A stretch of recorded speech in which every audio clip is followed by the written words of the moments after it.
Okay. Welcome to the Dresden. I am your dungeon master, Sky. I don't know why I'm talking like this at all, but I am. So here we go. Welcome to whatever this is. So yeah, we're doing a virtual thing today. As you can see, there's no one around me at the moment. Just his partner. Just the lovely Nuda over here. We are in the middle of a little bit of a spike, and Kaylee and I were exposed to somebody, so we're taking it safe, making sure our friends don't get sick and stuff. And so we're doing a virtual thing. Speaking of, do you want to see all our virtual friends? Yeah. Yeah.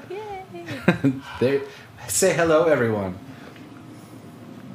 Hello. Hey. New layout. Who dis? Oh, that was good. Yeah. So yes. Oh, and there's the music. Cue the music. Got a new layout. Got a whole new shtick. We fixed our technical issues from last stream. Thank God. I won't go into details, but it was literally everything. Literally had to go through absolutely everything and fix it, and it has been done so. So hopefully this one will go smooth and without issue. So last time on the Dresden, you all decided to go to Getch and try to find Lorvale and Stein and Arden, who seem to be going after the Temple of Bone, which is the only one left that you know of after you found the Temple of Blood.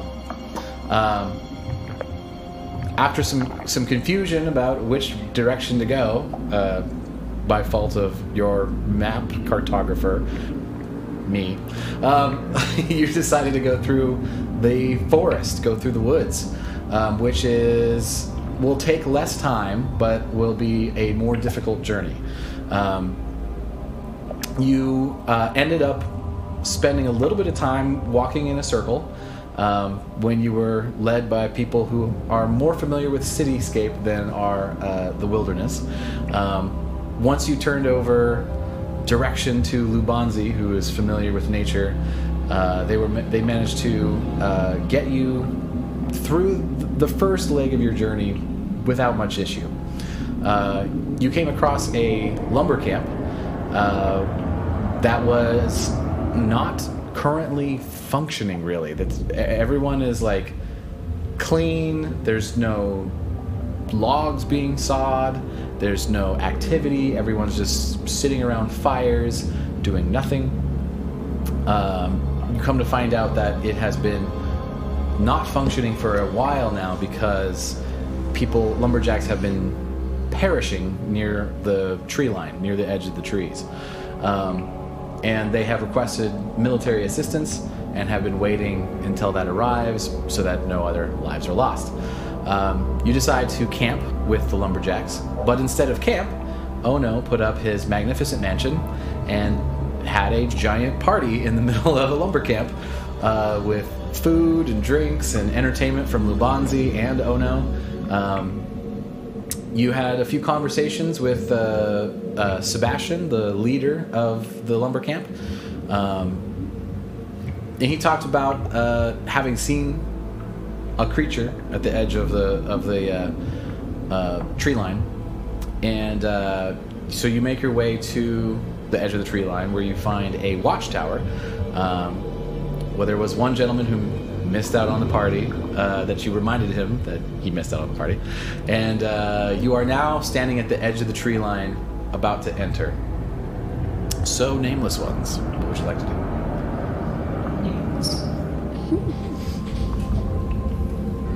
Do you have map cam? We has Map. Oh, we has map cams, yes. I think you are out of focus. Yeah, well, actually, what it is Oh, I that's have the so wrong much ones on clearer. it, and I already did everything. So. I need to get an 85mm for that. Hey. All right. Wild shape, starring form. What happened now? I cannot hear Bonzi like at all. Super quiet. I can hear Labanzi. They're quiet a bit, but not gone. Also, we had a train going by, so. Yeah, but Okay. Is How about now? Yeah, I can hear you. Oh, I need to add update so there's sheet. like keep increasing the gain? Or now? Yep, I can't really go Yes. much on my end. All the way. Okay. It was like way too loud yesterday, so. I don't know. But How about now? Sounds great. better. Yeah. Okay. Okay. I was saying I'm gonna take the opportunity to wild shape into my archer starry form. Do it. So what that looks like is I close my eyes and focus, and I start kind of glowing in a little halo around my head, and then the light goes down my entire body, and you kind of see like the outline of constellations all over my body. Nice. And the constellation that you see, if you are paying attention closely, is in the form of an archer. Awesome. Very cool. So you guys see this whole thing happen right in front of you. Is this that's the second time you've done that, right? Yeah. Yeah. So you've seen it before. So you witness this star form appear in front of you. Anyone else want to do anything else before you walk into the darkness? I would like to give everyone dark vision up to 300 feet. I'm going to give Solaire inspiration. And that's good for 10 minutes? Yeah. Oh wait, or it's up to 1 hour. The eyes of the What? night is an hour. I was asking about inspiration too, but good to know. So both of those are an hour. Well, let me double check real quick. Pretty sure bardic inspiration is 10 minutes, but double check. Or inspiration. No, 10 minutes. You're right. Yeah. Okay. Good to know. Like a long time in combat, not very long. Yeah. Yeah, 100 rounds in combat, practically nothing everywhere else. Got it. Yes, we'll see how long it takes us to get up to a battle. Mine lasts for 10 minutes. So. All right. All right. I have a thought. Go on. I could try and lure the monster out. Is that it? Yeah. I could volley toward and then like hump a rock with turtle noises until the monster shows up. And then you guys can go. I think it would be a performance check to lure him out, but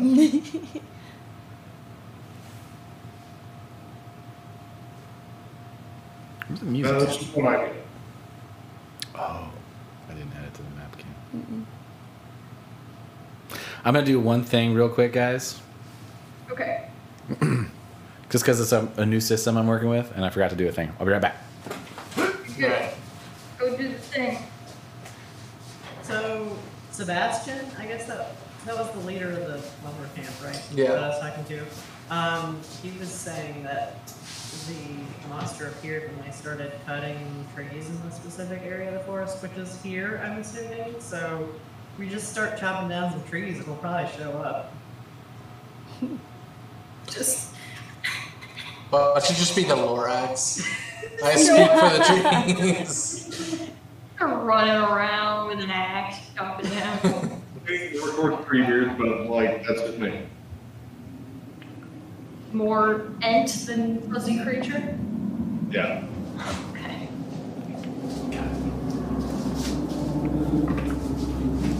Done. I spent all this time today getting the music going, and I forgot to add it to the map view. All right. So, what do we want to do? We can all go grab woodcutter axes and just chop down trees until someone shows up. I say we just go forth and Yeah. see what happens. Go for it. I agree. If we can't find it, I guess that's a good backup plan. Tempt it out, yeah. I'll ready my crossbow. Actually, hold on. We'll also ready my crossbow. Like, are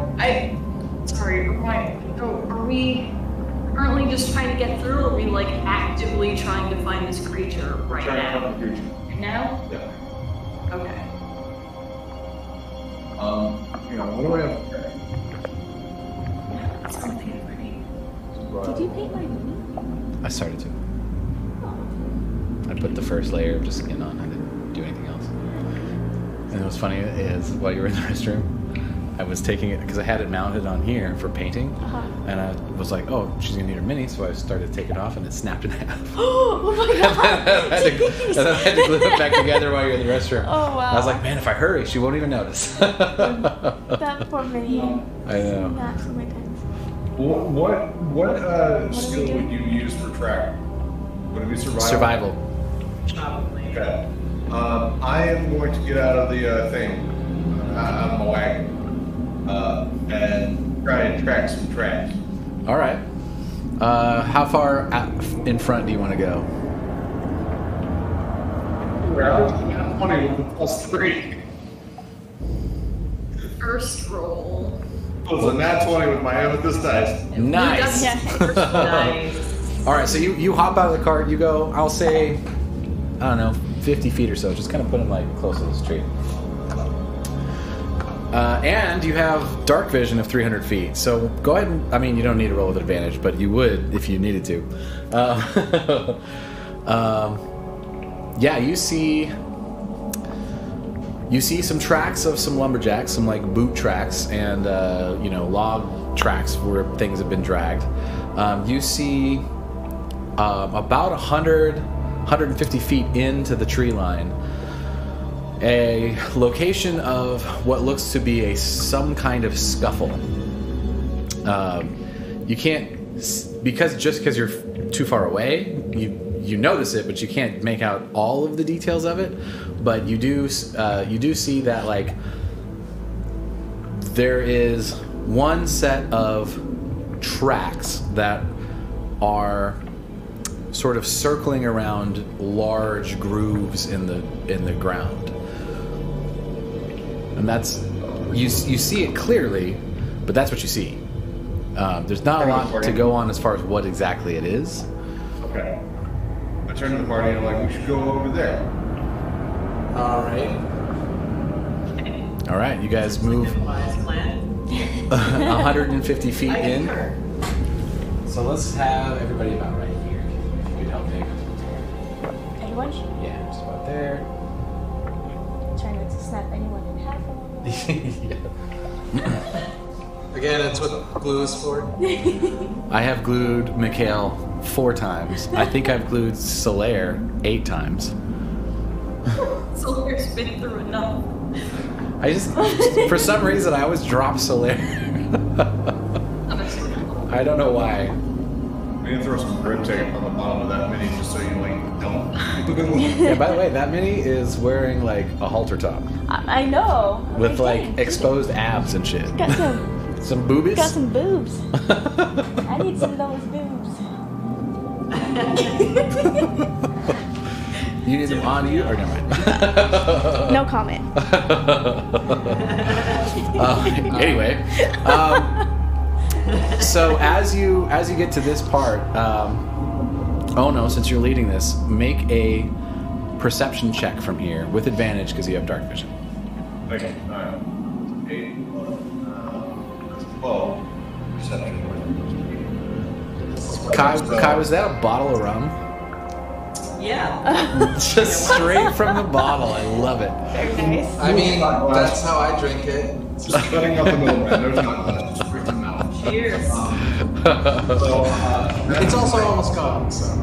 There you go. Why is the rum gone?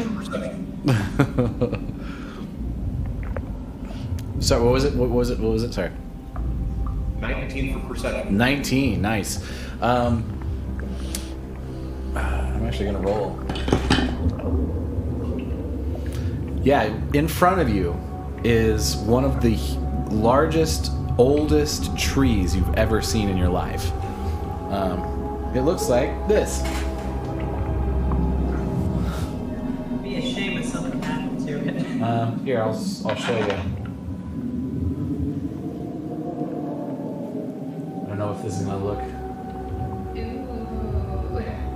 I like it. That's nice. Yes. So yeah, you see a very, very, very old tree. Side note, I printed that and painted it. Yeah, that looks really good. What? No, Yeah. I don't believe you. I've been printing the shit out of some stuff lately. But anyway, yeah. So this old tree it's almost looks like it's made partly of stone. Like it doesn't even look completely wood. It's got cracks of like stonish bark on it. Partially petrified. Yeah, it looks like it's like old enough to be almost turning to stone. You see like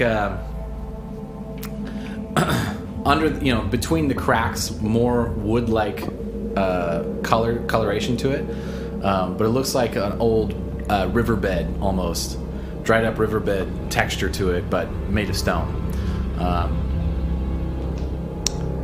Oh, you Yeah. made the wampa go up. Okay. I'm gonna go over to the tree and I'm gonna touch it. All right. Classic Ono. Oh man. Moving into Hogwarts. As you approach the tree and you touch its root, you feel as you sense more than a plant style of living. And the tree pulls its roots up and turns around. And you see, well, I'll show you. You see a giant mouth. Oh, Of course. this is gnarly. No, All right, I'm gonna yeah. get ready to shoot that. I would like to roll away. We are going to roll initiative first. As it turns towards you and is like,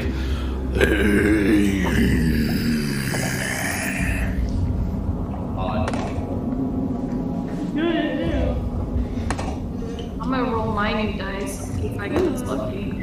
Me too. Initiative. 16. 16. Also a 16. Hey. I'm pretty sure Mikhail has higher dex. But I got a 10. what's Lubanzi's dex? My dex is No, 14. no, neck. Mine's 19. Yeah, okay. So Mikhail first, then Lubanzi. What was yours, Ono? That's 10. 10. Then Solaire? 14. 14. Wait. You rolled a 14? No, 16. 16. Okay, never mind. 16. And then I gotta roll for Bear. And Bear's Don Cole going got a last. 15. Yeah. I don't know what I missed. Sorry, Don Collar said 15? Yeah. Okay.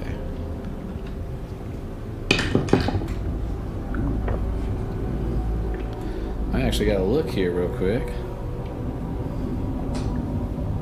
Oh. The baddies rolled 15 also, but they don't have any bonus to dex because they're a plant. I also don't have any bonus to dice. Alright, what's your constitution? Let's go with that. 20. This one, alright. Wow. You go first, let's just say. Okay. Mikhail, you're up.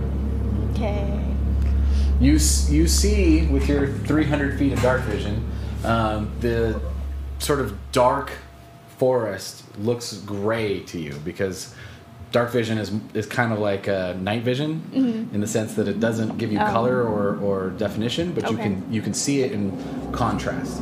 So as Ono sort of walks deeper into the forest towards this tree he sees, you see it turn around and this black and white mouth open up in front of it. Oh my gosh. Okay. So we did get a sense that this tree is this. Yeah. Yeah, as a note, as it looks at Ono and all of you, It's acting aggressive, but it also says in common, I am Jacob. This is my forest. Get out. Is Jacob your first name? I don't know what first names are. My last name is Jingleheimer Smith, though. There it is.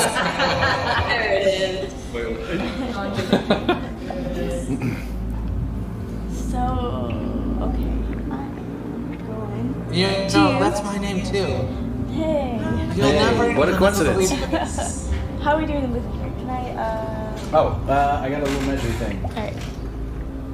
Does it take movement to get off the horse, or are we? It does not, right? Getting on a horse does not take movement. Get off the horse? Get off the horse? I don't think it does. Okay. An action. No, I think it's a free action. Oh, I'm not sure.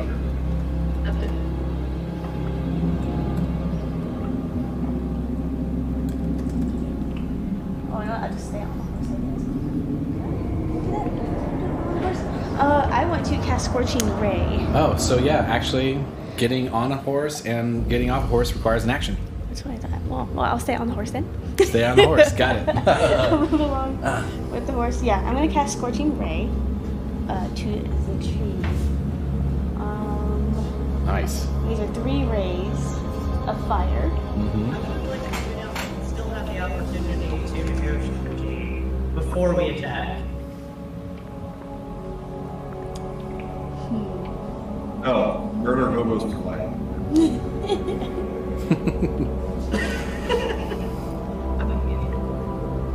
Oh, we haven't attacked it yet. Hello, Paximus. Welcome. Hello. Now I'm torn. Should we talk to the tree? I seriously going to say that and look at you, Labonte, like, want me to talk to this tree?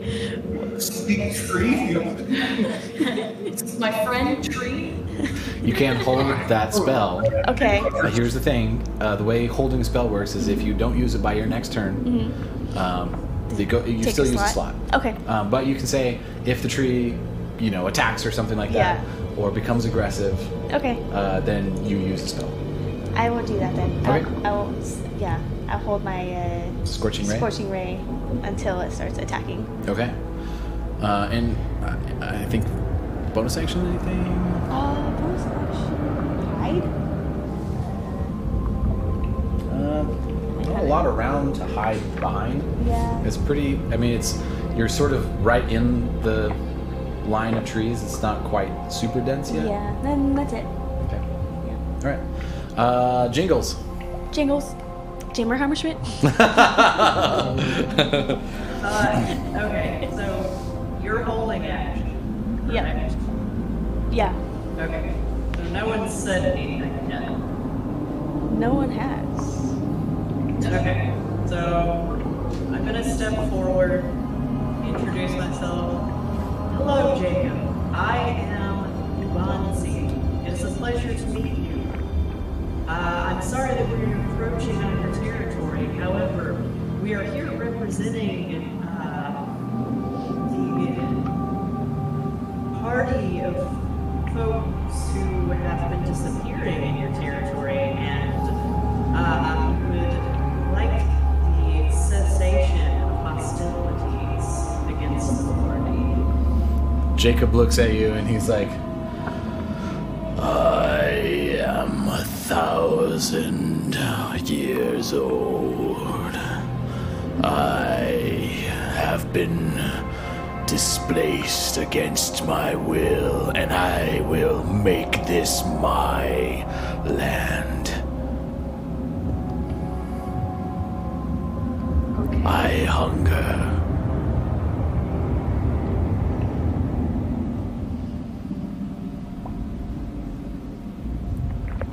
And he, like, a big tongue comes out and, like, licks around all of his huge teeth. There's, like, blood just scattered all around the trunk of this abomination.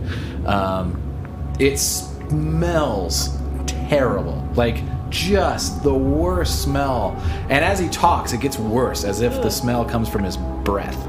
It's awful. I'm gonna ready my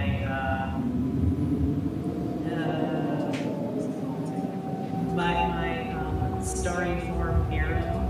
Okay. It's a free. So basically, what that looks like is I'm just gonna nod, step back. Step back. It looks like I'm drawing a bow, but I don't actually have one in hand. And like as I draw it, like slowly, like the bow is sort of shaped out of light, and so you can like see it form as I'm drawing. And I want to let loose my story. All right.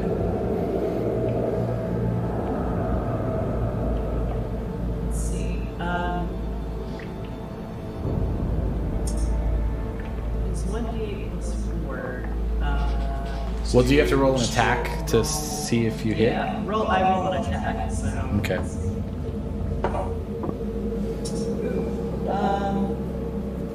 I'm gonna use a luck.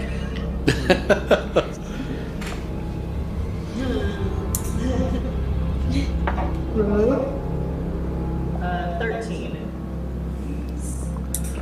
13 misses. Oh, dang it. Alright. Oh no. Yeah. Well, I mean, it actually hits the tree, but the stone sort of exterior of it is extremely hard to penetrate, and your projectile sort of bounces off of it, doing no damage at all. It's a tree. It's not hard to hit it, but the armor on this thing is pretty intense. Right. Alright. Still a bonus action, I'm assuming. Yep, and movement if you want to get someplace, not completely in line with everybody. Yeah, I'm just gonna move him out of the way and give everyone else weird Okay, so sight and attack. you're gonna hop out of the cart. You gonna go sideways or you want to go forward?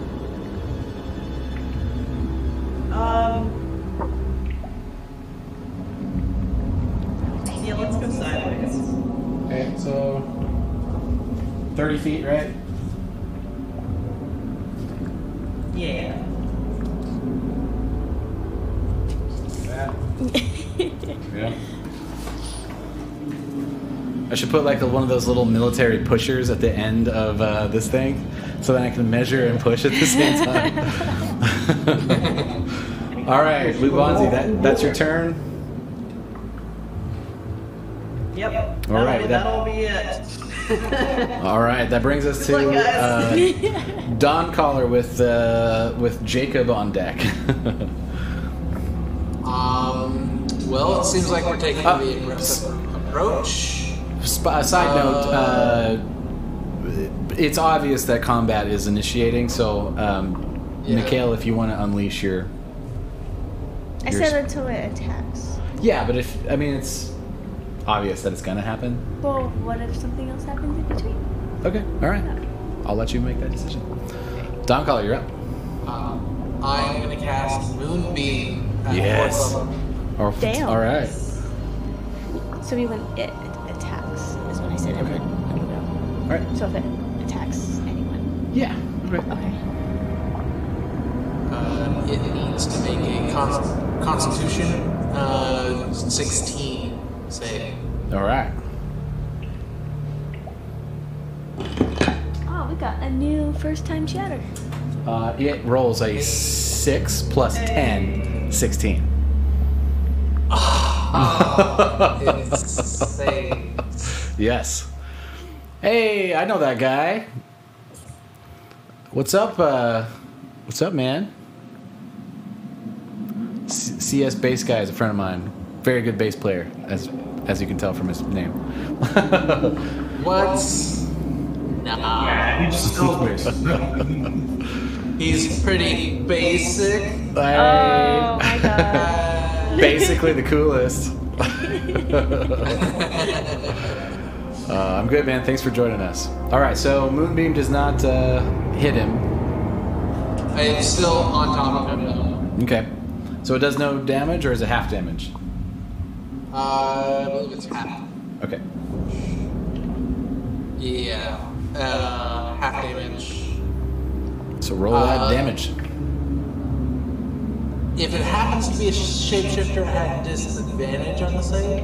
It is not. Okay. It is a plant. If anyone's wondering. 23 radiant damage. Damn. And that's reduced to half, or is that already half? That is all of it, so 12. 12, got it. Alright. Or 11 radiant. I do math. There we go. Cool. Nope, that's wrong. That's not how you do that. That's that number. I'm terrible at math. Awful. Alright. It's okay. I just realized I don't have luck on this character. However, I was supposed to add 8 to that roll anyway, so that would have ended up being 13. Yeah, 13 still misses, but... Yeah. Alright, Dawncaller, anything else you want to do? No, I'm standing in the cart. I just see you, like, take a peek out, and I'm like, yeah, I don't like any of this. Okay, so you're going to stay in the cart. No good. Alright. Oh, I forgot to put... Making some tea in the cart. I meant to put little things up for Max and Jerry, who are there. Let me clean these things real quick.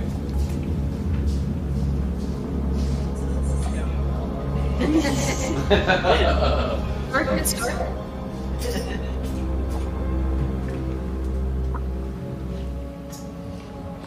It's a good way to start a session. Right into combat. Right. Failed negotiation and then failed attack. I wouldn't say failed negotiation. This creature is just very set in his ways. Yeah. Yeah. Also, I actually made a mistake. It at the start of its turn makes a save, but I don't think it would change anything. Okay. And the moonbeam stays up. Does he make that save every turn? At the start of every of his turns, but yeah. Okay. Noted. Yeah.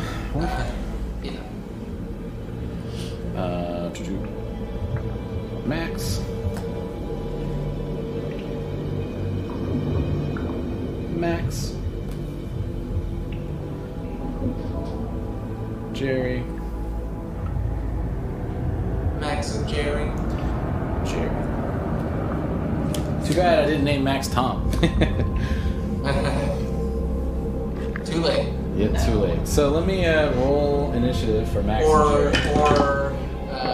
the other one, Sam and Max. Oof, they are dead last.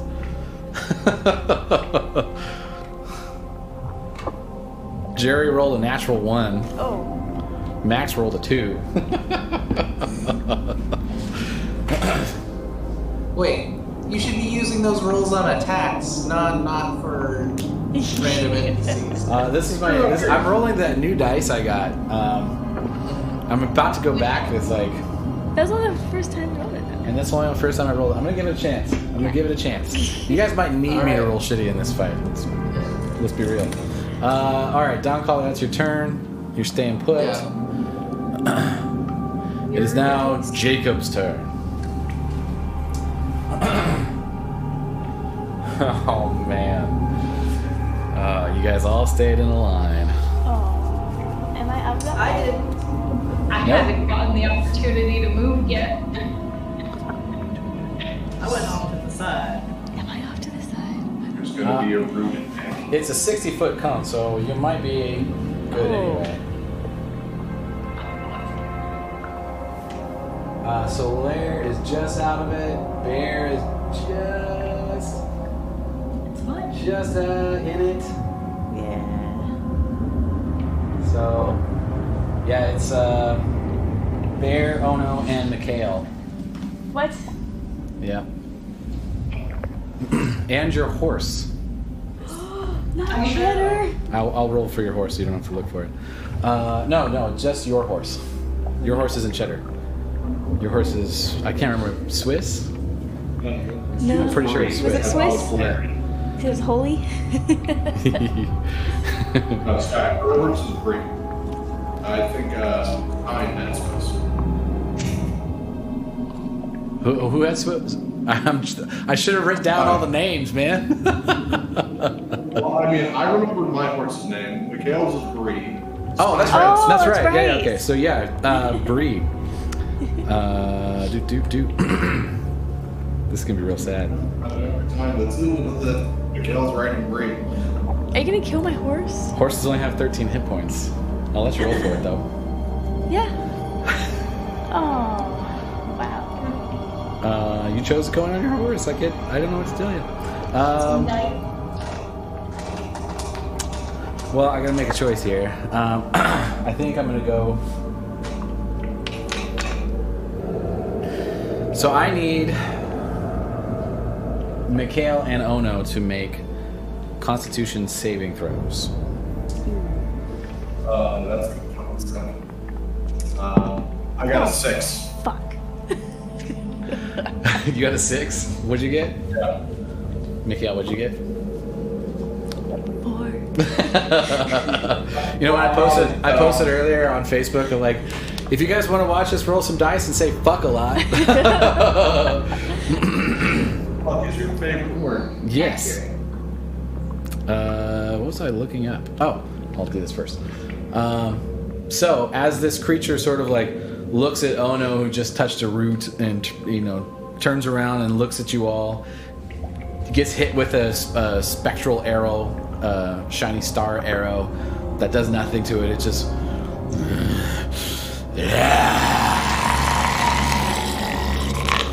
and this gaseous cloud comes out in a 60-foot cone. And Ono and Mikhail, you feel your movement suddenly stop, and you see your feet starting to turn to stone. What? Much similar to its skin, this cracked stone, but you can't move it. It's starting to make you completely petrified.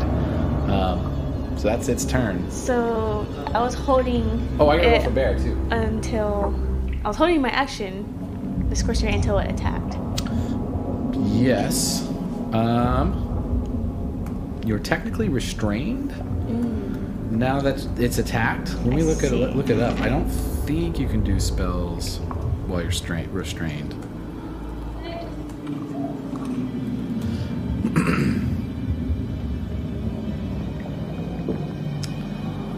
No, you can. Yeah, I can. you totally can. So Okay. yeah, go ahead and do your scorching ray. Alright. Oh, first let's see if I can even hit it. Bear rolled a natural 1. This is the third natural run I rolled on this dice. I'm retiring it for tonight. Bringing back in old Goldie.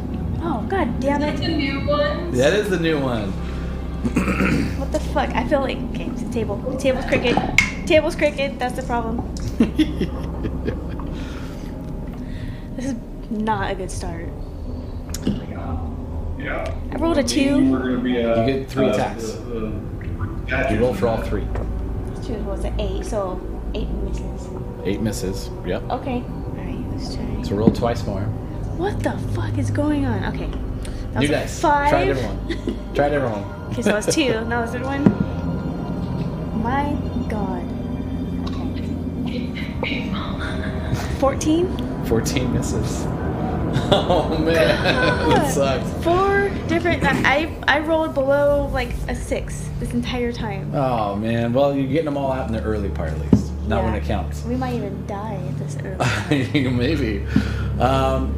So Mikhail, as she's turning to stone, her hands are getting stiffer, and she's having trouble like getting the spell that Venwick showed her out. And one of them goes wide. She kind of like cracks her muscles into place, and another one just kind of shoots between 2 branches, and the third one hits the ground right in front of it, all missing this giant tree creature. So that was your held action. Yeah. The So- creature. Solaire, you're up. Oh no, you're on deck. Okay. Okay. bonus action. Action search. Smite! Well, I will bonus action cast Searing Smite. Yeah, good choice. It's a tree. Yeah. It is a tree. Let's see. Alright, I will do second level for that. And then I'm gonna get off my horse. You get off your high horse? Yes, I will get off my high horse. And I'm not sure how far I can get towards the tree creature. Jacob. His name is Jacob. His name is Jacob. Right, Jacob, my bad. You can get about 10 feet away from it. Alright. It was able to introduce. White so close to everyone else. It's pretty much because that was an action to get off the horse, right? That's what we determined. Oh. Someone just commented, hey all, we found you guys on the Max Seattle Discord. Cool. The Mox. Mox? What's the Mox Seattle Discord? I don't know what Mox Seattle is. I think it has to do with the. I work at Card Kingdom, and Mox is a game store right Oh, now. nice. Sweet. Yeah, the mom. Thanks, Ace. Yeah. Sweet. I'm actually working here, but I'm wanting to. Well, thank you, Mariga. Welcome to yeah, our tiny Dungeons and Dragons stream that we do for fun. All right. Shout out So to they're Mox. Sorry, Solaire. Not What a were sponsorship, but yeah. Solaire, what were you saying? That's gonna be it since it was an action To dismount. Yep. I don't get my second attack because I didn't attack, so that's it. It's all right. Oh no, you're up.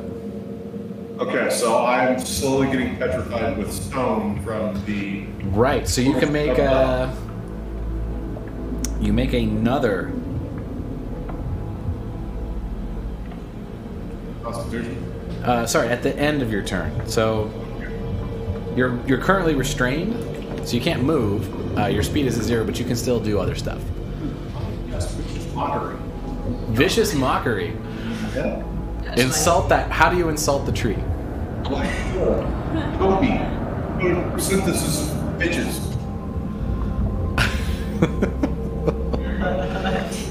And it's a wisdom save. But, hang on, I'm going over to it right now. Where's a charisma save? Mockery, it is, it's the spring until It's right there. yeah, make me a wisdom 16 check. Wisdom 16. Rolled a 14 plus 3, 17. Close. Made all these saves so far. I know. I switched back to my other dice just to make sure. Yeah. Go either way. Where can I find stuff about restraints? That was action. I think it's in that book. Yeah. You can also look Then up I'll if you cast go Bardic restrained Inspiration on D&D Mikhail. 5e or just restrained 5e. You look it up. Yeah. Sorry, what was that? I'm gonna cast Bardic Inspiration on Mikhail. Mikhail, you have Bardic Inspiration? Wait. I'll We're not yeah, inspired. set a Don't D8 inspire aside me. so you know you have it. All right. Anything else? Get penny cricket. What's that? I'm gonna cast penny. Did you want to move anywhere? Great. Can he move? Oh, you can't. Right. Never mind. Never mind. Yeah. Forget I said that. I'm a dungeon master. I know what I'm talking about.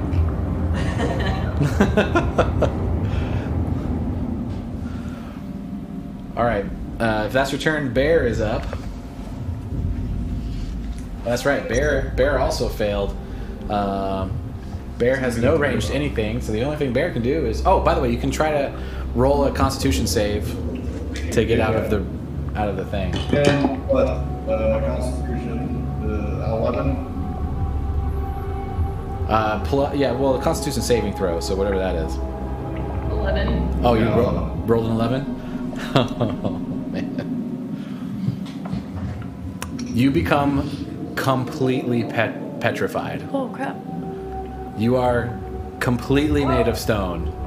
That's an actual condition. Yeah. Yeah. I've never encountered. Okay. Yeah. Yeah, you are now petrified. I'll just straight up say the only thing that can get you out of it is greater restoration. Yeah. Just Diamonds on me. so it's said out loud because there's a lot of that going on right now. Yeah. So Bear made their saving throw, so they do not. Yeah, they do not get petrified.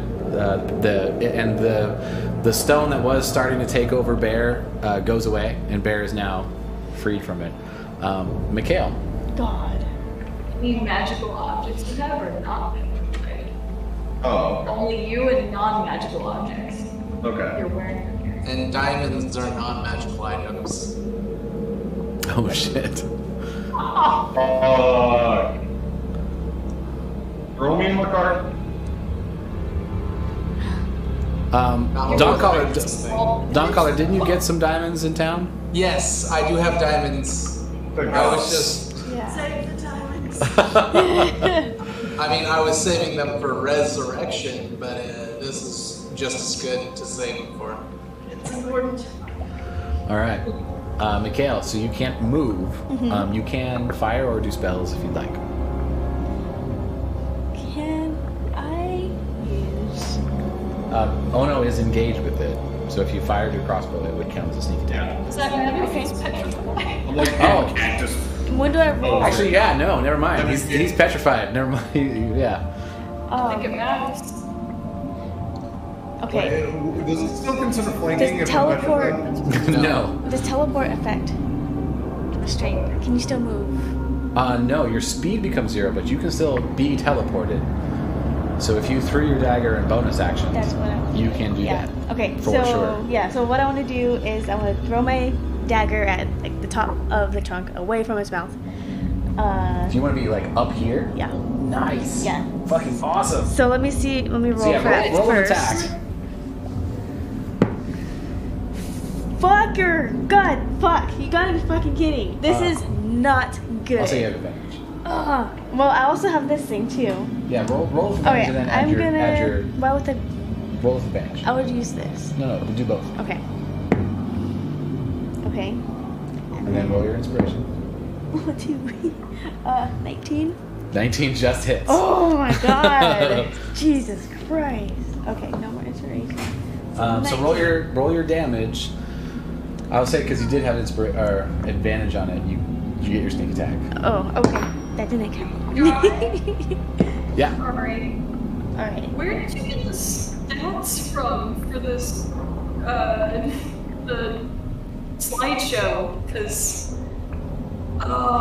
Is it all I think wrong? you have Solaires is the same as Bears. Oh crap! I forgot to change it. Solaires and Bears is the same. Yeah, the health and the AC was right. I must but have. I see. I just did it real fast, and I must have just like skipped a step while I was doing that. I will fix it for next time. And spelling. It's all good. I was like, intelligence 12. What? Is the spelling correct? It's Yeah. No, Solaris is not. No. You need someone to help proofread your work. Yes, I need someone to help proofread my stuff. Honestly, it'd be awesome if there was people that wanted to do some of this. I like Oh No's. These are so cute. I'd help you out. Wait, Yeah? Yeah. All right, so Mikhail. Okay, so 8 points of the dagger, 8 points of the dagger. and as my bonus action, You also get sneak attack, so roll your... as my bonus. Wait, can I do the sneak attack after the bonus? Yeah, I mean, it happens Yeah. So as a result of your attack. So after I throw the dagger, Uh-huh. I will then teleport to it. Nice. So now I'm on top of the tree, Uh-huh. And And then you then- like... gah, with the crossbow like right on top of it. I think. Yeah. Well, Oh, my the God. sneak attack is part of your damage. You don't get another attack. Oh, that's right. That's right. Yeah, yeah. Then I'll still use the die. So Yeah. it's been a while since I've played this character. And the other ones. Oh, okay. Yeah. 5d6. Please be good to me. 5d6. Level 9, y'all. Level 9. Good. See, it's all worth it once it comes back around the other 26 points. side. God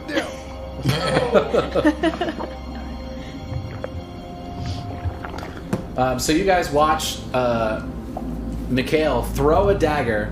It hit this sort of crotch in the tree in the top. Because you use teleport, you don't need to use an action to get off your horse. Oh, that's good to know. Yeah, so you... Wee. Hold on. I got an idea. I was gonna say. Horse on top of the tree now. A little sticky stuff. There we go. Nice. That's pretty cool. I don't know if you guys can see that at all, but Mikhail is now in the tree and double fisting a dagger, stabbing right into the top of its head. And it recoils from the pain, just... No matter, I will consume you. Did I have to roll for saving throw at all? For the... Yes. Okay. Yeah, you have to roll to see if you become petrified, stabbed into its head. But fucking awesome while you're petrified, getting that shit. 12. Your body starts to crackle, and as you're holding the dagger, it's the dagger itself. No, it doesn't turn to stone. Because it's magical. But your hands around it start to turn to stone, and you watch, and you look at your shoulder as it goes to stone, and then you're stuck looking at your shoulder as your head becomes immobilized, and you are now petrified. Jeez. Oh no. Oh yay! Windows updates. What? That sucks. Get some Macs, y'all. No, good. I made sure all my shit was updated ahead of time. See, I'm a version of Mac OS behind, but I don't have to upgrade. It's fine. Mac doesn't bother me about it. They're just like, do you want it? No? Okay, that's cool. Oh, man. Hopefully they come back in the same order. This is going to be hilarious. Oh, what is with the... Oh, because when someone disconnects from Discord, it throws off everything. Oh. Yeah, so this will be an interesting experiment to see if it corrects itself. Just roll with it, you know? Whatever. It's fine. Should we take a break? Well, Lubanzi's next, so Wow. we have to wait for Lubanzi to come back. Okay. I wasn't sure if like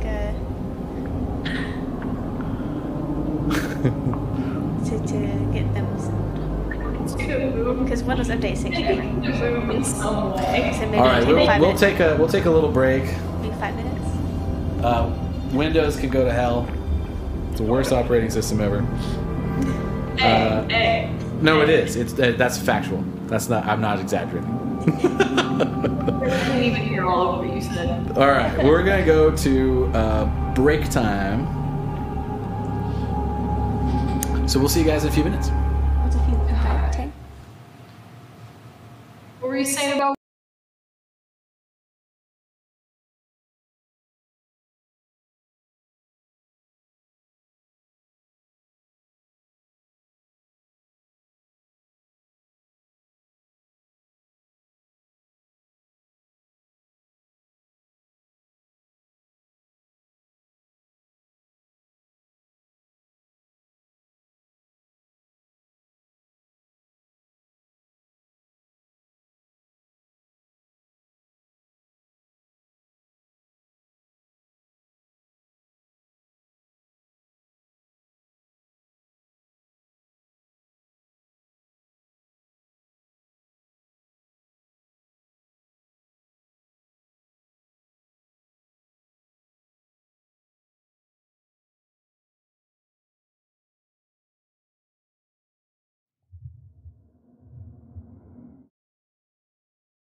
All right, Lubanza, you're up. Wait, are we unmuted? Yep, we're I'm muted. going to cast a guiding bolt at the level.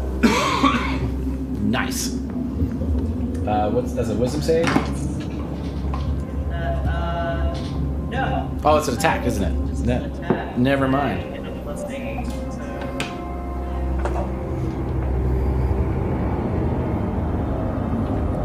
22. 22 hits. Dang, nice. Alright, 86 radiant damage. Nice. Roll that.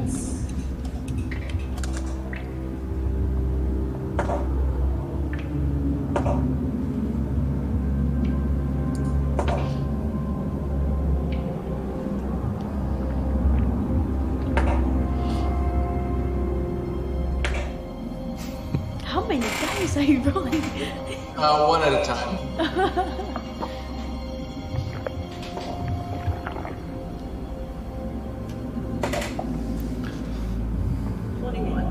21. Yes. 21 radiant. One attacker coming at you. Sorry, I'm brewing some tea. All right, describe for me how that looks when you do guiding bolt against this giant tree with 2 people petrified near it. Shoot the count. So, I'm sort of to the side of all everything that's going on because I kind of creeped around. I was looking for a good opportunity, focusing, and then basically my hands shoot forward.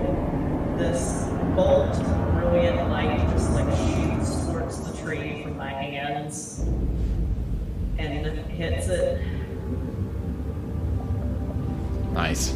Yeah, you guys see this, dark purplish energy come from Lubanzi and hit the tree, and it recoils like. I see your divinity. I will devour you. And it now glows with a slight purplish, blackish hue, similar to Lubanzi's magic. Oh no! So the next attack has advantage. I've only made it stronger. No, the next attack gives advantage. You did all the damage. I was just describing that you've imposed advantage on the next person to attack it through guiding bolt. So, awesome. Bonus action or movement.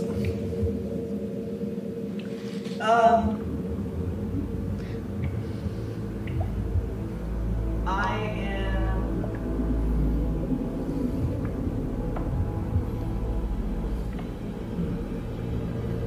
Right now, you dodged the last stink of Yeah, breath. I'm just trying to think. I definitely want to stay out of the range. I think I'm gonna. Where am I right now?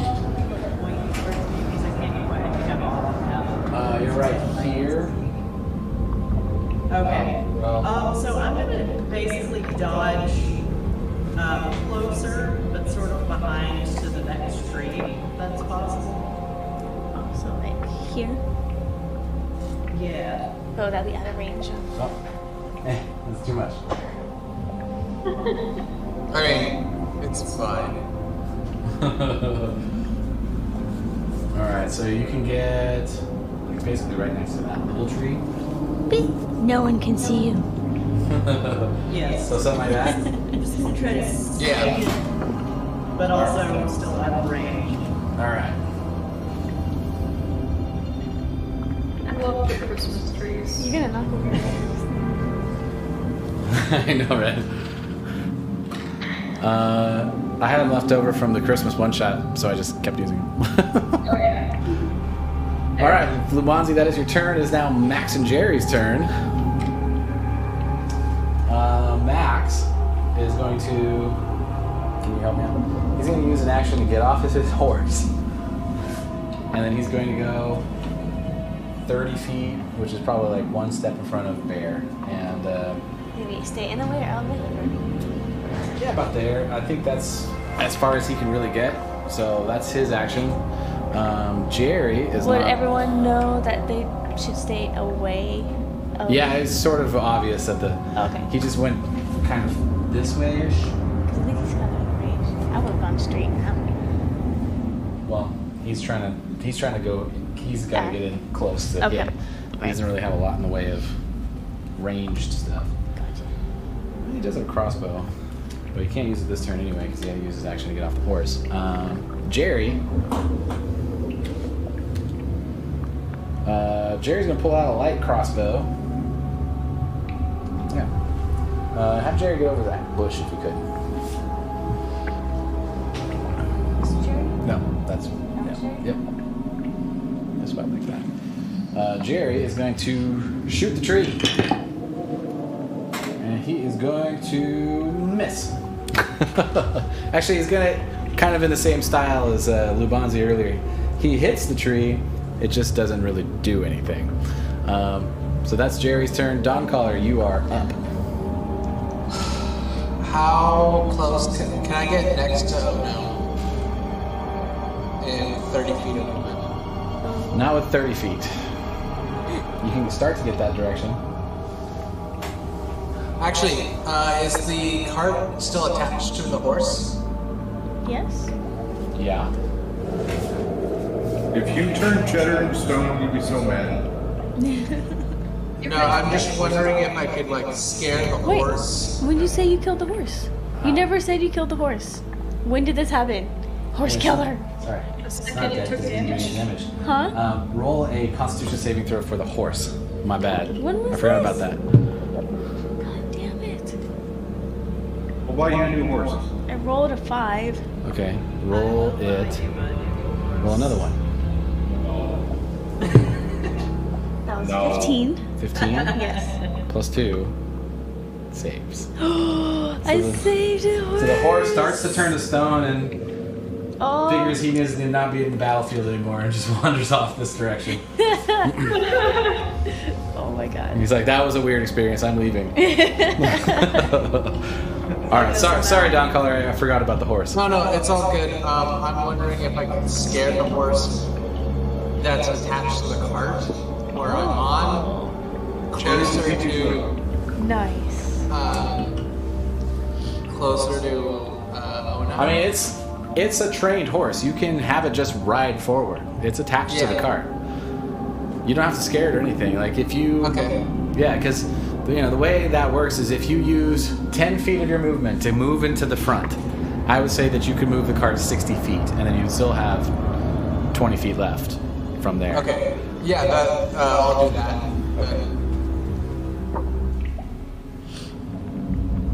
And Yeah, I would say with that combination, you easily get up right next to Ono. can I have the cart turn and I jump out of it? Something like here.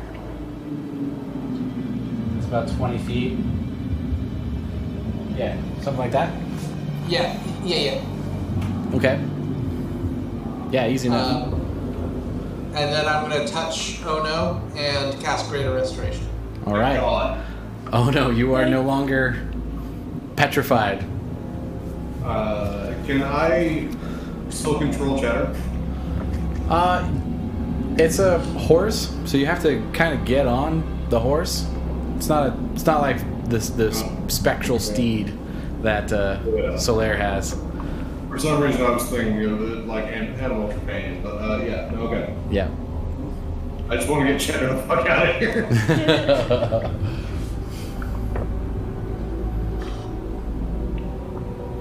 All right, so I'm guessing that's your action. That's my turn. Okay. All right.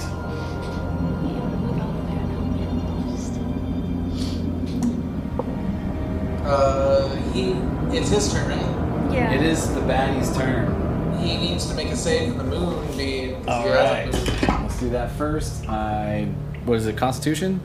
Yeah, DC 16. It's not. He rolled a 15. Yeah. Oh, wait, sorry. Oh. I used the wrong one. He's a saving throw, right? Yeah, saving throw. Yeah, it's 19. Oh. He's got a higher con saving throw than just regular So total damage half. It's 8. stat. 8? 8 radiant. All right. Didn't roll that high. Still, though, you see this beam of light come out of the sky, and everyone has 300 feet of dark vision anyway, but this improves it even further, just a smidge, as this pulse just hits this giant tree named Jacob. And with this like sort of extra bit of light, you see this sort of silhouette of Mikhail mid-stab, petrified into the tree's flesh. And Jacob sort of recoils and I will devour you. And that's what happens. Awesome. So Jacob's turn. Jacob needs to roll to find out if he gets his breath attack back. Ooh. I'm gonna roll my new d6 to see what happens here. That's a 1. So he does not get it back. Nice. Good job, Tights.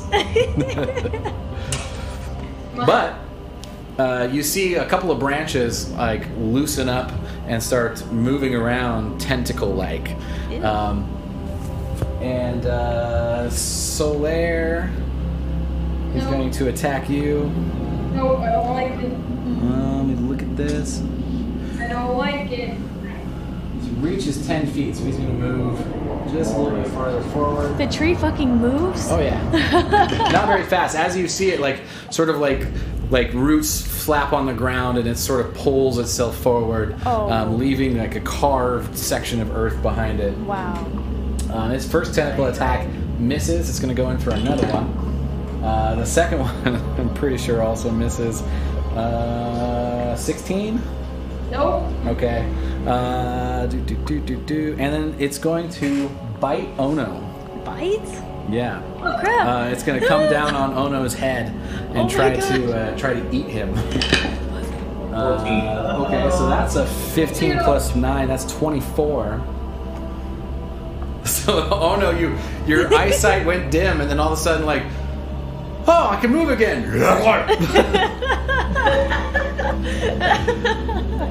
So that's 4d8. Oh my gosh. Is Ono's feet just like kicking out from Let's see. Not great damage. I rolled 2 1s, a 2, and a 5. So there is an ad here though. Plus your end. I need you to roll a Constitution saving throw.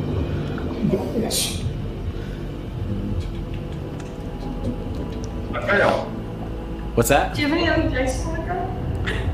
I rolled a 4. You gain a level of exhaustion.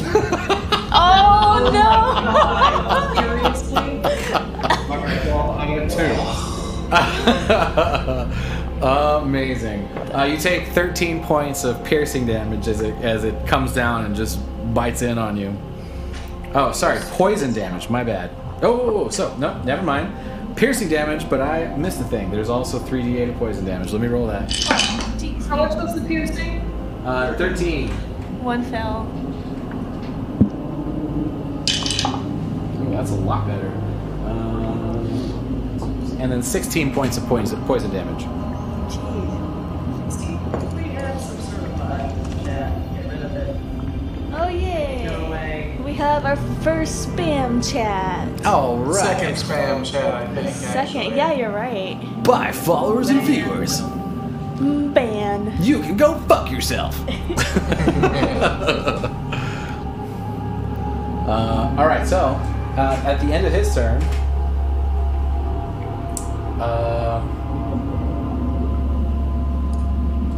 Lubanzi, you're hiding behind this tree and you're looking at another tree in front of you, and then the creature past that.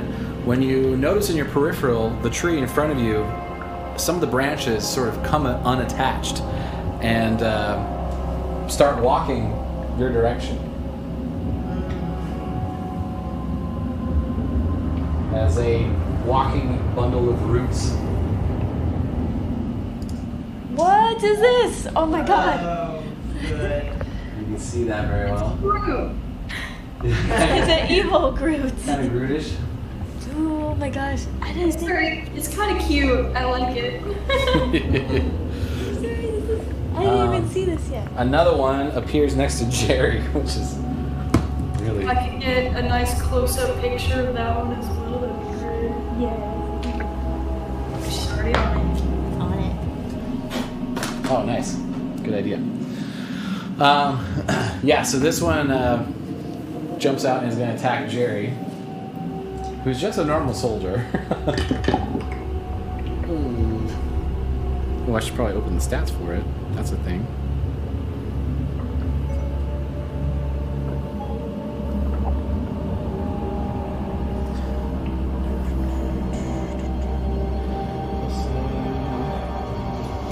Yeah, that hits. Let's see if Jerry survives. Ooh, already so rough. 8 plus 3. I haven't even lost any health, and I'm just like, we're gonna die. That was just Same. worse than the red dragon. Jerry has 1 hit point. Oh, jeez. As this thing comes up and strikes with his right hand and then attacks again. And hits. So you guys watch as you guys watch as this tree sort of detaches itself from the trunk and just buries its fist into Jerry's back, lifting him up and then throwing him on the ground and his body go limp. Oh. Jerry has passed. Jerry is dead. He's dead? Yeah. Like dead? Jerry is dead. Can't. Not unconscious? I mean, you could, but some of you might want to save some of those diamonds. It's like such a friend. I forgot this guy's got 2 attacks with Labanzi. He's going to attack you again. Love the little tree creature. Am I rolling something? No. Actually, I didn't attack you the first time yet. No. Okay, so this is the first attack then. Does a 13 hit?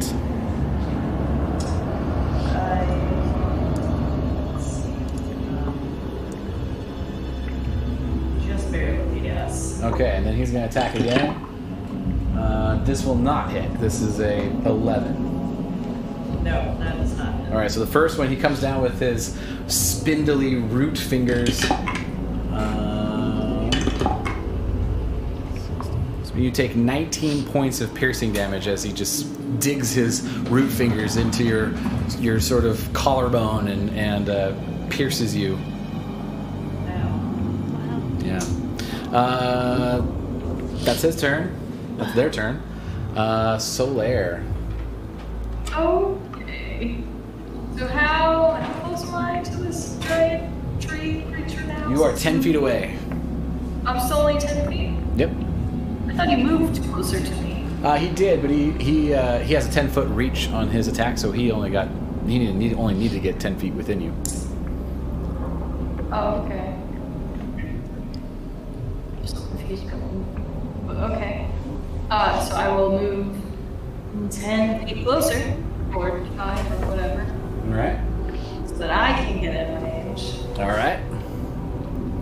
I will attack him with my battle axe. Do it. I'm terrified. Well, natural 20. Natural 20? Yes. Yeah. Oh, man. Amazing. We Did needed you that. still have Searing Smite? Yes. Yeah. And so, yeah. Yes. Nat 20. Sweet. Okay. And then we're going to do 28 plus 6 for its regular damage. And then 2d8 2d6 total. Just 2d6. Okay.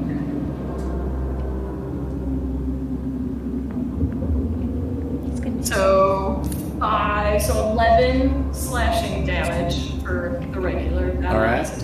Right, so. Oh yeah. Well, It's yeah, double. so Double before your modifier. doing this one step at a time. I don't know if you want. But the modifier is +6, so you have to double that and then add. Okay, so 10 plus 6, so 16. Okay. And then for Searing Smite. Does that double as well? Yep. Yes. Okay.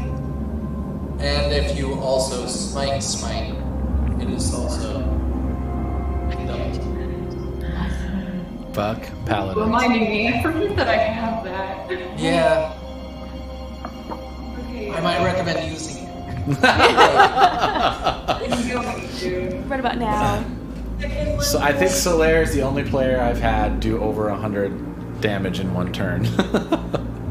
Yes. Yeah, so yeah, that'll make you fine. Okay. So for the steering.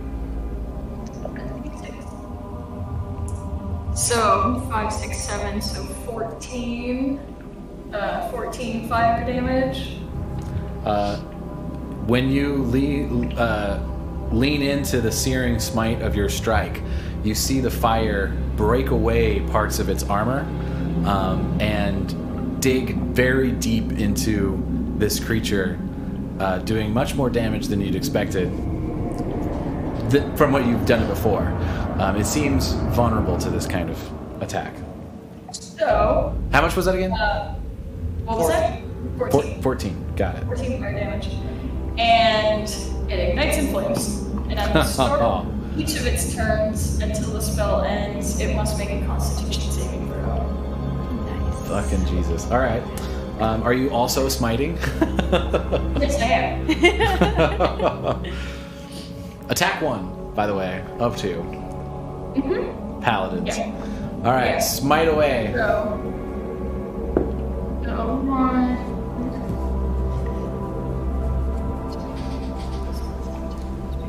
There it is. 2d8. It is not undead. Unfortunately, we're just gonna go all the way. This one. Do 3d8. So I'm gonna do third level. All right. 3d8. Yeah. 2d8. Oh, right. Oh, 2d8 base plus 1. Second level plus 1 for third level. So 4d8 total. Kill it with fire. Fire. You're treating this thing like it's a spider. God. Giant tree, spider, same thing. Of course, that's the one that I roll shit on. Why would it not be? Like, That's still low. all ungodly low. Okay, 6, 7, 8, 9. Roll a total of 9 times 2 for 18. That's still pretty good. Or radiant damage. Dang. Yeah, but I didn't roll anything higher than a 3 on d8s. Oh. So terrible. All right, so you come in with your battle axe and you swing and you find like one of the cracks where the stone is separating, and you land your axe directly into it. And as the fire sort of breaks off pieces of the outer shell of this creature, you call on Veros. Sorry, on you. I'll get it straight. And you sort of hear a voice in the back of your head of like, "Oh, it doesn't like fire, does it?" And your smite comes out in a flaming sort of energetic form that you haven't seen before, and it blows one of the branches that you've landed completely off, and it's now like sort of like limping to one side from this impact. Wow, I did this. I said this is for fun. Nice. Okay, then we'll do it again. I Are you serious? You That was gonna only do the it first again? attack. So, okay, so question for you. Yes. Bonus actions. Like, at what point in my turn can I cast them? Does it matter? No, Can I you can cast do it? it. If it's a bonus action, you can do it anytime you want. Cool, so I can cast Searing Smite again before my second attack? I believe because you did smite, it counts as casting a spell. Correct me if I'm wrong. Smite is a regular ability of Paladin. Yeah, it's Okay, just- then never mind. Go ahead. It's a spell slot, but it's not a spell. Do it. Great. Yes. Loved. Yeah, I'm just gonna do that. Second level. Just going supernova. Just fuck! Oh, I'm good about this battle. You could just let it flow enough alone.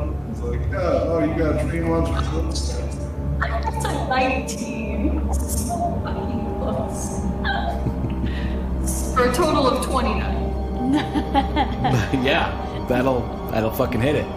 It's And- one off another crit. Are you kidding me? Oh. Okay. Just regular damage this time. Oh man. Only regular damage. So 10 slashing Okay. plus we're going second level, so 2d6. So 7 fire damage. Doubled because it's vulnerable. Okay. Wait. Huh? Was there no bonus? Was there a bonus to that last time? Because of the Yes. bonus? Yeah, I doubled Yes. it. Oh, okay. Yeah, I so you didn't did realize that. 28 Alright. points of fire damage to it in the last round because of your crit and its vulnerability. You mean this round? Well, this round, yeah, sorry. Your last attack. Right, so 7, so 14 total. Yep. Got it. And a divine smite at 3rd level. We're using a 3rd level spell slot for divine smite, I should say. Yes.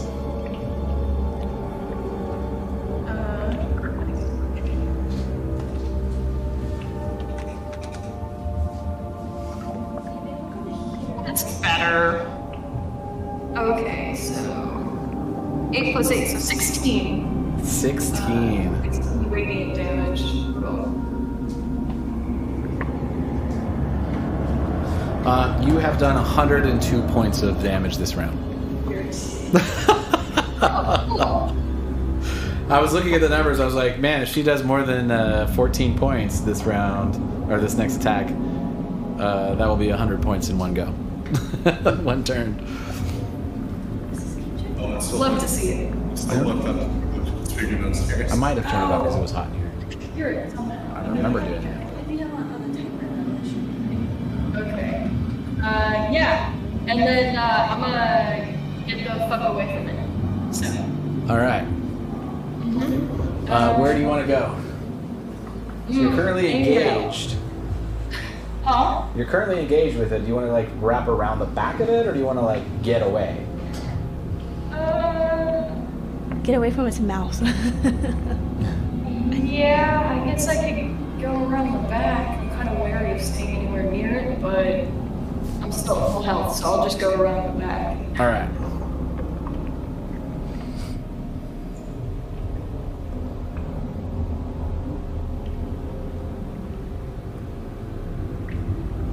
I already used like a half my spell slot. Just going Nova on one go. That's how you do it, though. Yep. All right. So that's Solaire's turn. Oh no, you are up. You are not petrified anymore. Oh, well, movement speed is halved. Right, because you have two exhaustion points. And can I get from where I am to my car? Yeah. I'll What's 50 say feet? you can do that. I'm getting on my That's cart. exactly how he does. Yeah. What's that? Getting on my cart, and I'm getting the fuck out of here. All right. Yeah, 60 feet, whichever direction you want to go. You want to go back? Yes. Let's measure it. You move that to about the 60. That? Cool. All right. That was your movement. You didn't do any actions yet, so if you want to do an action or bonus action, you can do that now. Wait, does that count as mounting? No, because it's a cart. Okay, alright, well then I'm gonna cast Eldritch Blast. All right. Cast Eldritch Blast.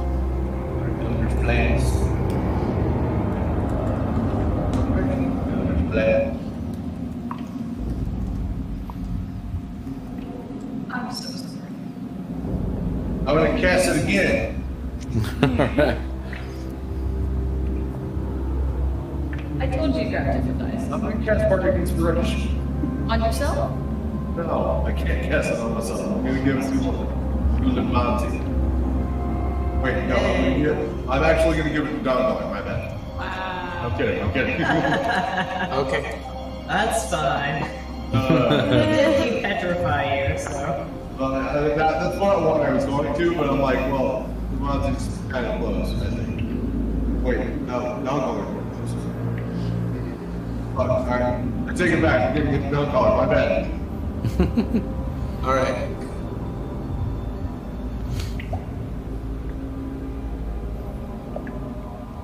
And that's my turn. All right. It is now Bear's turn. Bear did unpetrify themselves, right? I believe. Yeah. Yes. You made the Constitution save. Right. So he's gonna get about here. I don't think he can quite get up into the tree's business. He's gonna throw a hand axe. That's what he can do. 14 plus 9. That's gonna hit.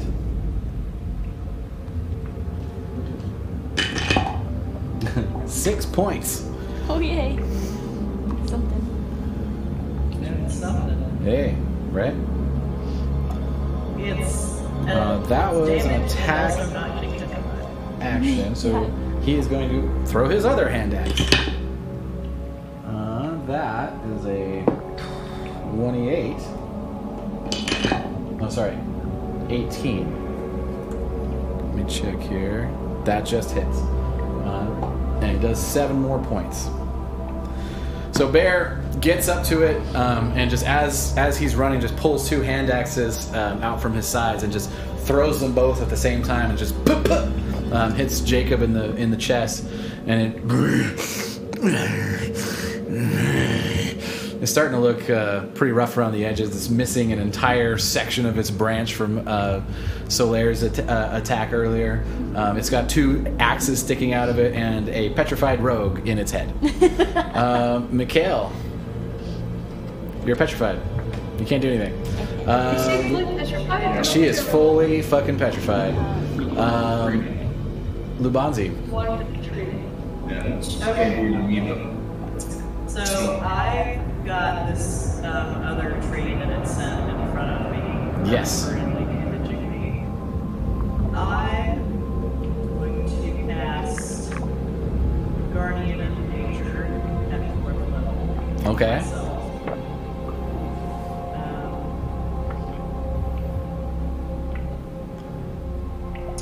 And choose Great Tree. So basically what happens is I take damage from this tree, take a step back, wipe the dust off my shoulders, get up, look at it intensely, and I start growing barky skin, leaves are sprouting out of my hair. Nice. I look at it and I say, all right, if that's how you'd like to play, I can play that game. So I get temporary hit points and bonuses to saving throws, attacks, and whatnot. That's a bonus action. So you can cast an action cantrip or an attack. Yeah.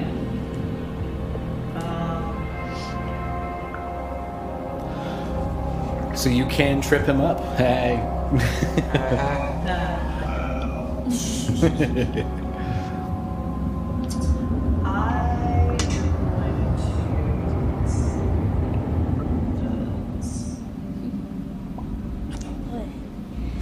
needs to be zoomed in on you too a lot more.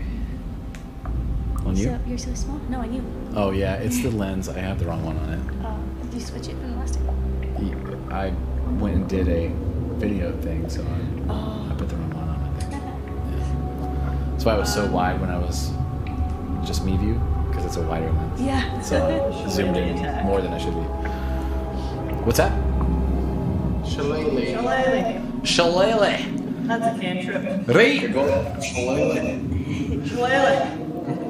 You break off a branch from its wee leg and hit it with it. Yes, exactly. Have a little taste of your own medicine, you fucking tree.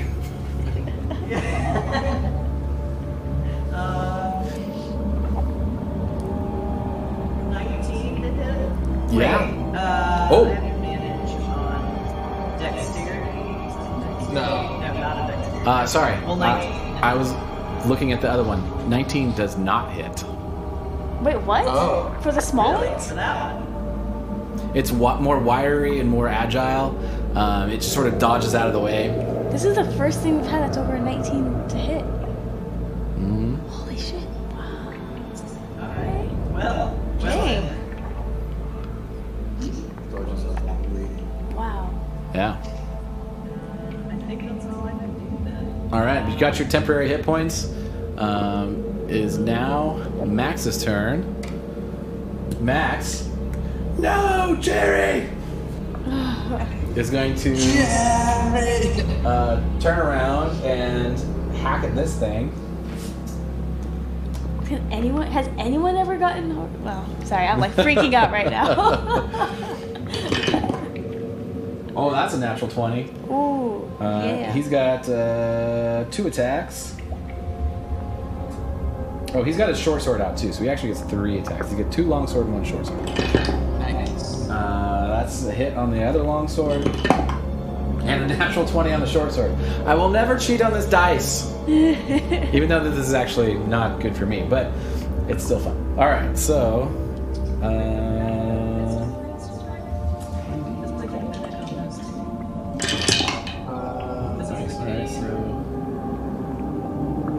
short sword.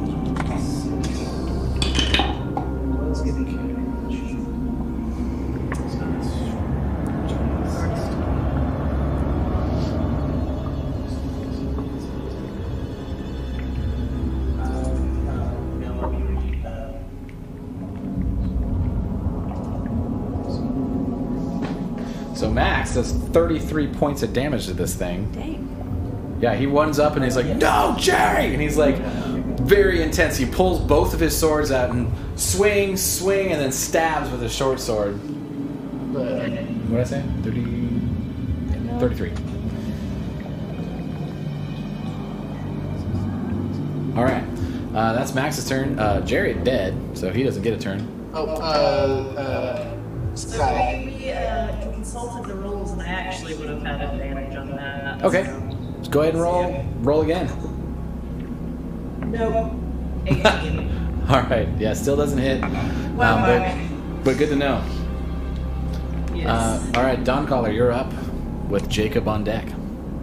All right. I'm gonna step forward, cast spiritual weapon, and fucking try to chop this tree down because Alright.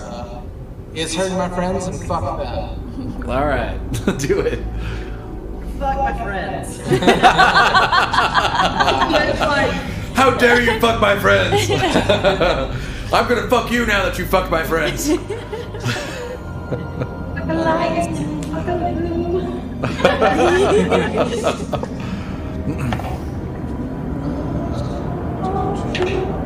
keeps turning on. It's probably because it's warm in here.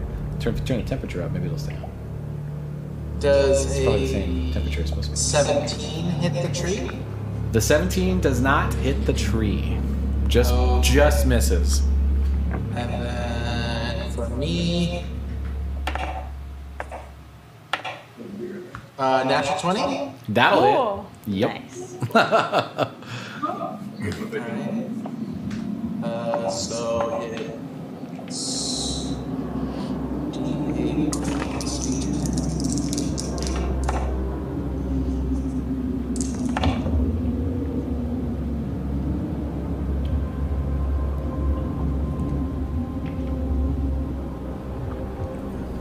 20 damage total. Dang.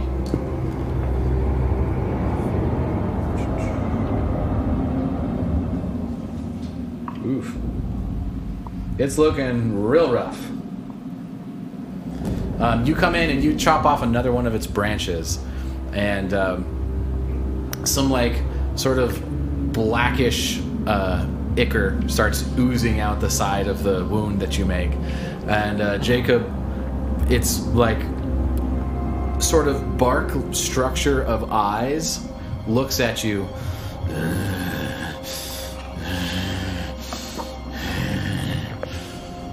And that's your turn. Yeah. All right. It's now Jacob's turn. Let's see if he gets his breath weapon back. Oh. Yeah, he does.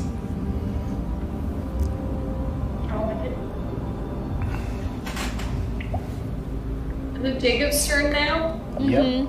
Yeah. Do you He make a also needs to, Constitution saving throw at the start of his turn? Yes, he does. and he also needs to make another Constitution saving throw. So for the Constitution one, it is 22. Yeah, that'll do it. And for the other on Constitution one, it's 18. Spell ends. Gonna do it again. Can you repeat that? All right, so yeah, he's saved them both. He's got plus 10 in Constitution. That's his jam. Yeah, well, I didn't write the spell. Like that is a reason that it doesn't work. Well, I didn't write the spell. That's what happens. Definitely had nothing to do with the He dice. still takes 9 radiant damage. 9 radiant damage. That's already reduced to half? Yeah. All right. Yeah, he's fucked up. As the moonbeam sort of hits him, it starts to fry off all of the smaller branches on him. He's now down to like little stumpy nubs of branches that are bleeding everywhere, with Mikhail standing on top, petrified in place with a dagger in his what would be his head. And in this last moment, he sees the writing on the wall.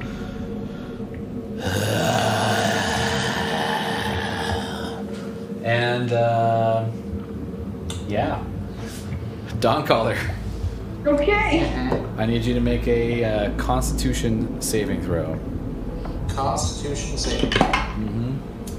Bear does not make it. I'm gonna use my. Yeah. I give you. How far does that Oh, work? you're also in fire. I don't. I just rolled really low, and I don't think you're using the. How Yeah. far does that breath go? 60 feet, so I think probably doesn't hit max. It definitely doesn't hit that all. helps, but Or, What's helping you with my. What's that field direction? constitution. well, it's a 60-foot cone, which would be that. So yeah. Well, it is what you're not even pointing Save that way. force.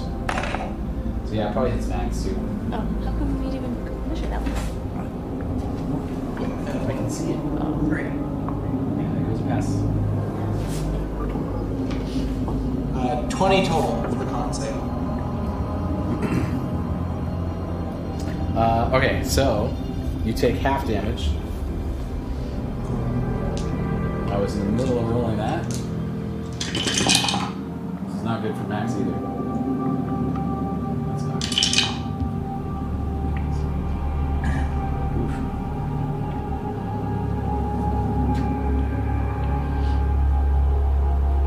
So basically, Dawncaller just looked over at me with my bark and leaves, like trying to like beat the crap out of the tree in front of me with its own leg, and he's like, inspired so much by the sight that he gained some fortitude from it. All right. So, bear takes 57 points of acid damage. Holy shit. Not the bear. Bear is still standing. Oh, The okay. bear can reduce it by a d12 Okay. if he wants to use it his racial feature.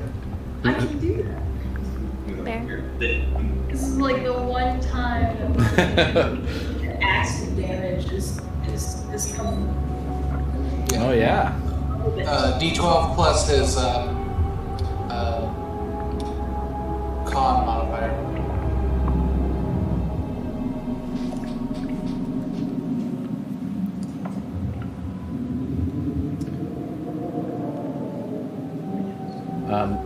Dawn Caller, you take half of that, so you take 28 points. Which I'm also going to use my stone. I'm going to use my stone as endurance. To All right. reduce that. Good to know. While you guys are doing that, this one over here is going to attack Lubanzi again with 2 claw attacks.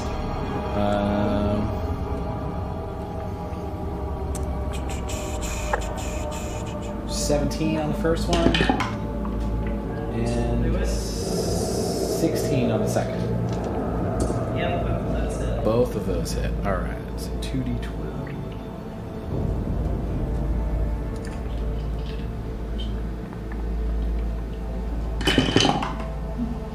Oof, I don't roll shit on damage. Oh, good. I had like 5 ones in that last batch of damage. It was Oh. 12d8. All right, so this is 2d12. I rolled a 5 and a 1. So you take 9 points on the first one, and 13 points on the second one. So 21 total of slashing damage.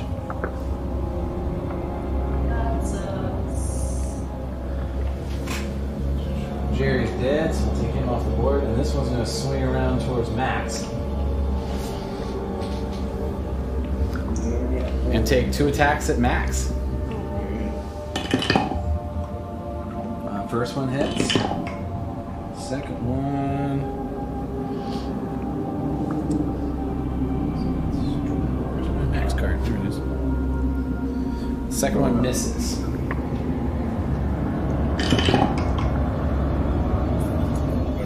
Max takes 13 points of damage.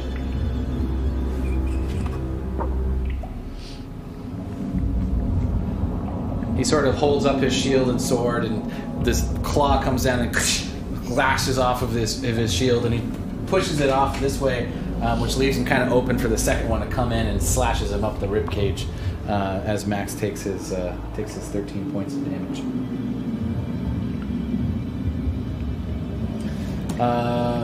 And Lubanzi, as you manage to like kind of go around that little tree and dodge one of them, and it catches you on the second one, impacting you.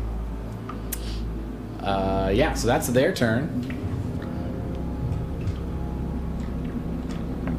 Solaire. Oh my god. Kick its ass, Solaire. Huh? I said, kick its ass. Kill it. Good try. Yeah, I'm bonus action, student smite. Kill it. Oh, trick pony. That Okay, works. do it. Fire damage is good. Do you have advantage because of flanking? Yes. Thank I would God. say if you move 5 feet this way, you're good. Huh? I would say if you move 5 feet around it to flank with Yeah. Dawn Caller. That Yeah, was yeah. good. Yep. Yep, I like that. Sounds good. Yep. Roll one. Gosh.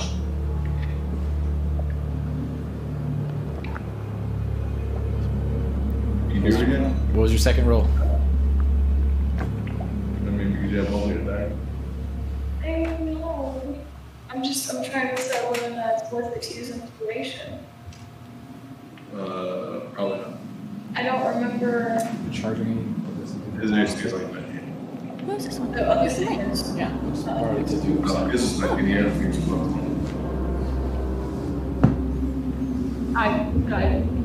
Other attack. All right. So both of those missed? No, are you fucking? All right, but strike again. You got two. I mean, you you got two attacks. yeah, you still have advantage. Yep, just like 3 in a row. Literally, I rolled a 1, and then I rolled a 3, and then I rolled a 4. Hey, you're getting better every time, though. Yeah. Those dice are in jail now, right? With inspiration. You want to know what I rolled? 6. Total of 60. What is a 6? So with inspiration, you should be able to add a D8 to it. Hey, we're gonna find out. It's unreal. Just plus 7. Just That's 20. 20. Yeah, 23. My bad. 23. I got full. 23 to hit.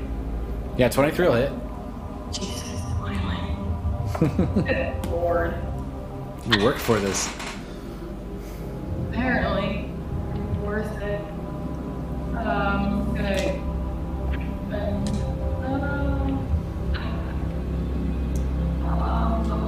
right. It's only a second level. That was my last. That's fine. I can't do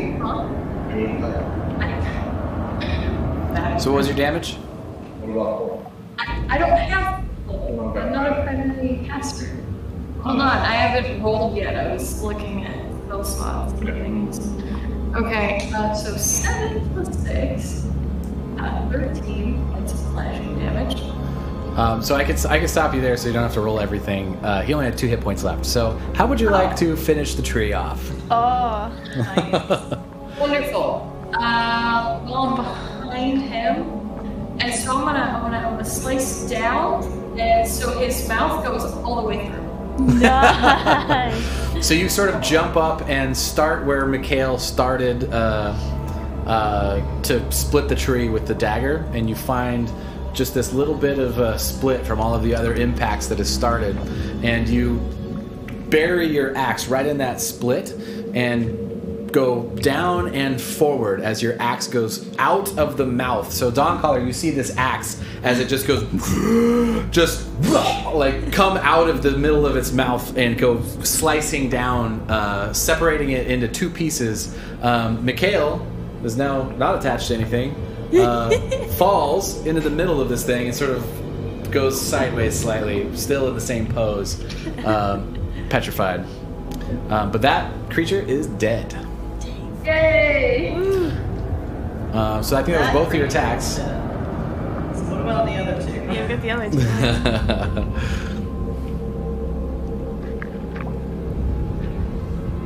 2. As it dies, the other 2 look back at its, flopping over corpse and get pretty angry about it. Any other bonus actions or anything, Solaire? Already with bonus actions. That's right. That's right. More angry. You do have your movement still. You have 25 feet left. Okay, I will. We've got 2 of the smaller tree creatures. She keep it I can't really tell who it is. So, you're right there. I know where I am. I'm trying to figure out who is. So the other tree is in front of me right now. That is one of you. Okay. Not here. I'll go over to the one that looks closer anyway. The one next to Lubanzi. All right. So you got 25. Oh, Jesus Christ. Hold on. Let me annihilate absolutely everything on my measuring stick, and then I'll move. So you got. Just gotta prove you got the bigger measure. You can get about there, which means on your next turn you'll be able to get over to that one. Alright, sounds good. Yeah. All right. Oh no, you're up. Alright. I'm gonna turn over to the one that's next to not Jerry, the other guy. Max. Max. Oh, wait, Max Blaze? Yeah. Okay, alright, yeah. I forgot he was with us. Thank God that's not the one that died. And I'm going to finger gun the guy and shoot Eldritch Blast out of my fingertips. Do it. I'm going to shoot my second Eldritch Blast.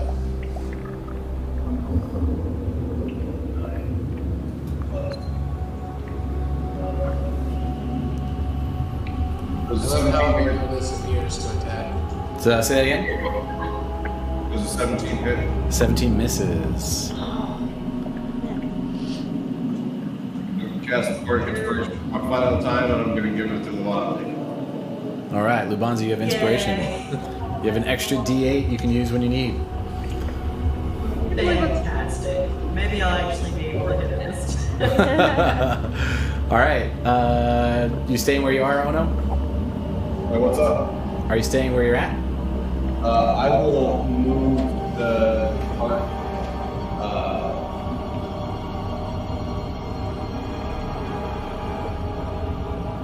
Go directly to the TV wall. Say that one more time. Alright, you know where TV is?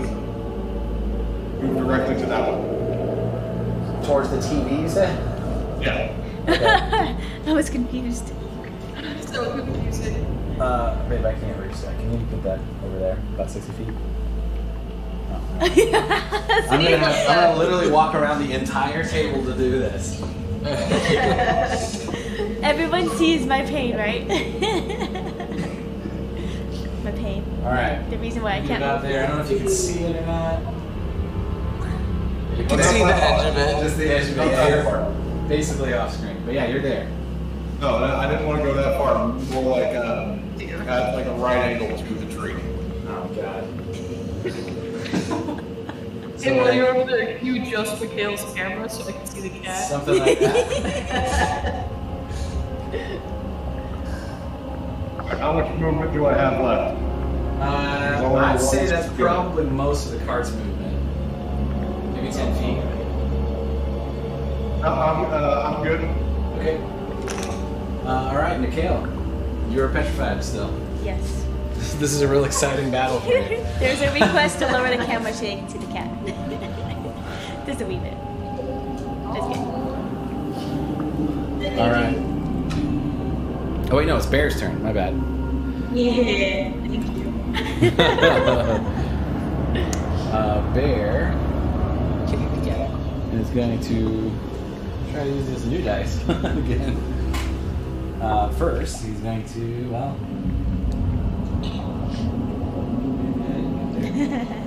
Sure. Swing and hit with a 21. And miss on the second one. So 2 misses. Nice. Rolled a 6 and a 5 for 11 plus 5, 16 points to that one. Oh, sorry. Some math in my head, which I'm terrible at. So Bear, seeing that the tree is now deceased,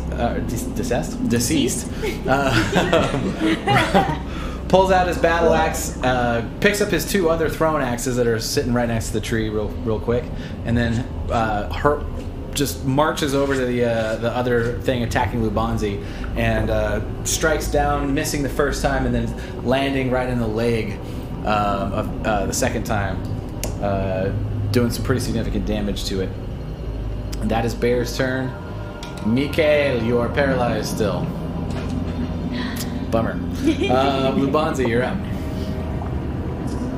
I see Bear coming to my aid, and I receive the inspiring song from Ono, and I'm just like friggin' pumped to kill this motherfucker. Like a G6, like a G6.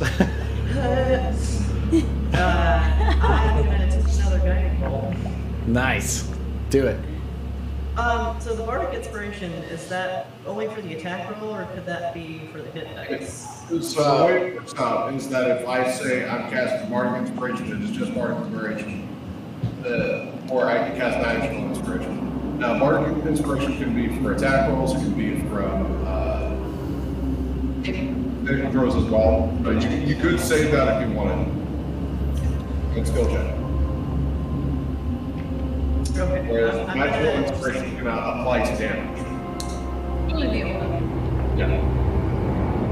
Okay, I'm So just not gonna put it into the attack roll then. Do it. I didn't even do it to the attack. So I'm gonna re-roll that with advantage. 13. So the bardic inspiration is a D8. Yeah. One is still D8, yes. Until it gets to level 11. 13 plus 1 plus 7. So it would be 22, possibly. Yeah, 22. Yeah. 22 hits. Wow. Hey! And I was casting that at 4, so that's 76. Damn. Inspired. Inspired. Inspiring, guys. So inspirational. I got you. Okay.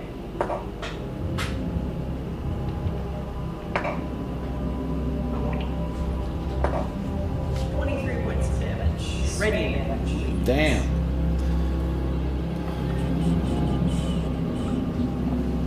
All right. 23, you said? Yes.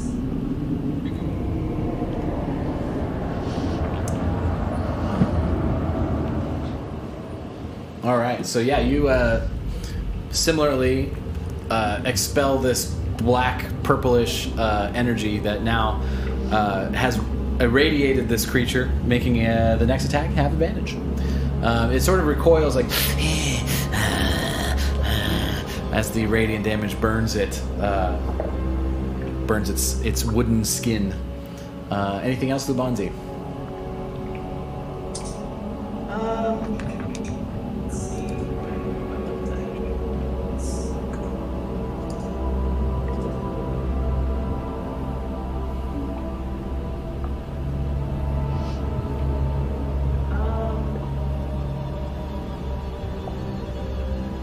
I'm gonna try another shillelagh. Do it.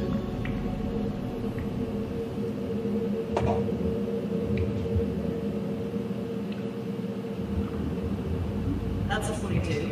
That hits. So I finally get to hit it with its own leg. Yeah.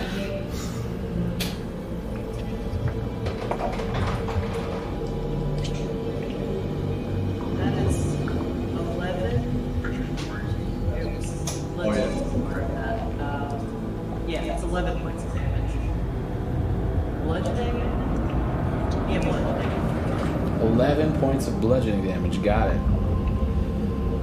Yeah, so you grab its piece of leg and like magically charge it, and then right across the face. And it's like, what the fuck did you just fucking? Oh my god, you hit me in the fucking face. That's fucking not nice. Anything else? Is it part of Shillelagh's that turns whatever it's hitting? Yeah. Yeah. It bestows an accent on whatever you hit with it. It's a lesser known part of the spell, but it's totally there. Just read the fine print. It's there. Yeah. If you don't have that in the fine print of your player's handbook, then give it to me and I will direct you. Peter, if he's still alive, I will take it out for a drink. If not, I will toast it to death. And that is all I can do. All right. It is now Max's turn. Max has got this guy in front of him, and he's gonna whack him. And that's what he's gonna do. He's gonna whack. Where is this card? First one is gonna miss with a 15, and the second one's even lower. So he just, he's got a short sword actually. Nope. Yeah, he just 3 times just. He's in a rage now for the death of Jerry, and he's just not performing at his best under the circumstances, and does not manage to land any strikes against the creature in front of him. That's his turn. Dawncaller, you're up. All right. For my action, I'm going to move the moonbeam over to where the 1 by max. Okay. You said that's an action to do that? Yeah, it's an action to do that. Okay. And then my bonus action, I'm going to move the Spiritual weapon? spiritual weapon over to the same one. And Its movement speed is 20 feet, right? yeah. Okay. So it gets about halfway there. Okay. I'm using Stein's barrel. I don't have a moon-shaped one yet. All right. So, do you want to move yourself anywhere? Yeah, I'll move next to Max if I can. Yeah, you can get just kind of maybe 10 feet away from the creature, 5 feet from Max, I'd say. Mikhail, I'm sorry, I'm out of 5th level spells. I can't. That's okay. Kill these things. All right, if that's your turn, it is now their turn. No. He needs to make a con save. Okay. This one might not make it. 16 is the con save. He rolled an 11. Eat it. 27 radiant damage. Nice. So yeah, you see this moonbeam that's been pulsating and landing light on the tree move itself over to this other creature, more spindly, and as soon as it gets under the light, it seems to burn its skin with radiant energy, and a pulse hits it, and it sort of recoils from the horribleness of it. Yeah. So yeah, now it's his turn.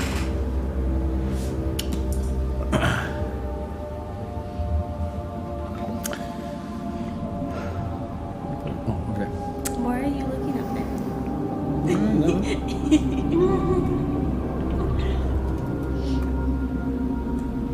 Nothing.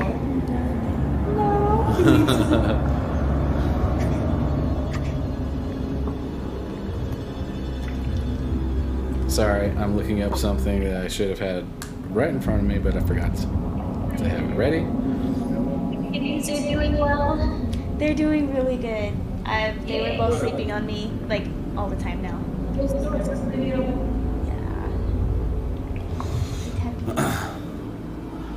So this one is going to raise both of its claws up and sort of turn towards the darker part of the forest, and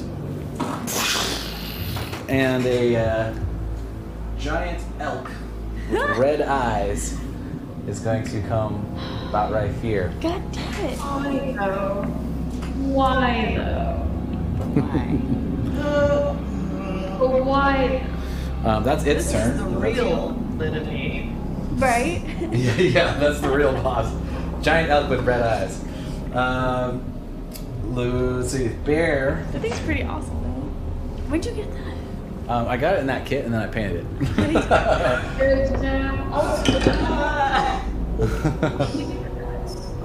It's gonna miss Lubanzi and miss Bear.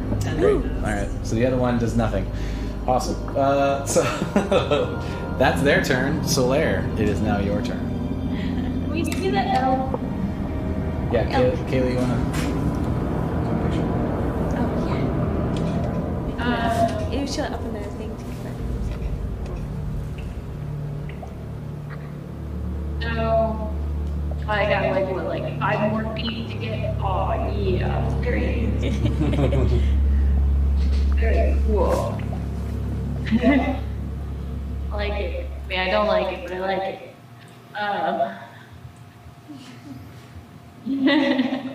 I got kitty shadow. It's like, what you doing, Mom? What's going on?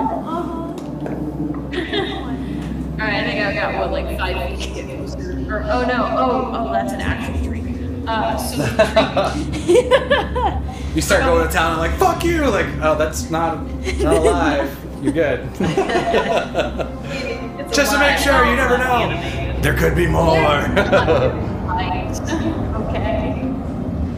You only knew the other one because he got a giant owl. This one's a little more subtle. Solaire, are you getting closer to this one? Is that what you're Yeah. Okay.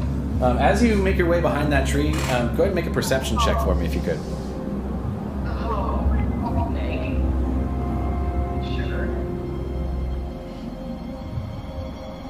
15. 15. Yeah, out of your peripheral vision, you notice a small, slightly burned up, what looks like a scroll, a letter, and a broken crystal. Which in the moment doesn't seem that important, but you do notice it. And where is this located? It's kind of under the tree, just on this back side of the tree, just sort of laying on the ground. Okay. All right. Anyway, so I'm gonna attack this other tree. All right. Hopefully. 23 to hit. That'll hit. Sweet. I like it. And ooh, max damage. So 14. 14.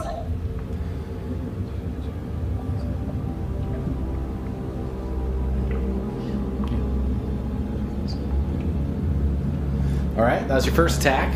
Adding any smites or anything? Pretty much out of spell slots at this point. All right, do second attack.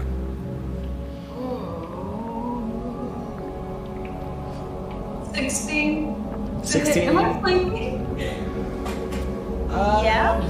Yeah, you're flanking with Labanzi. Actually, cool. Yeah, because I'm assuming 16 doesn't hit. It does not. Yeah, cool.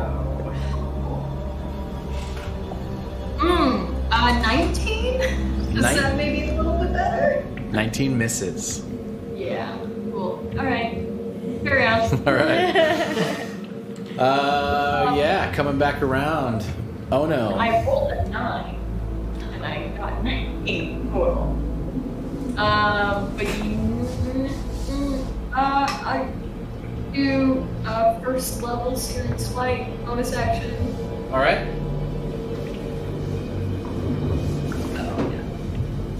I don't know.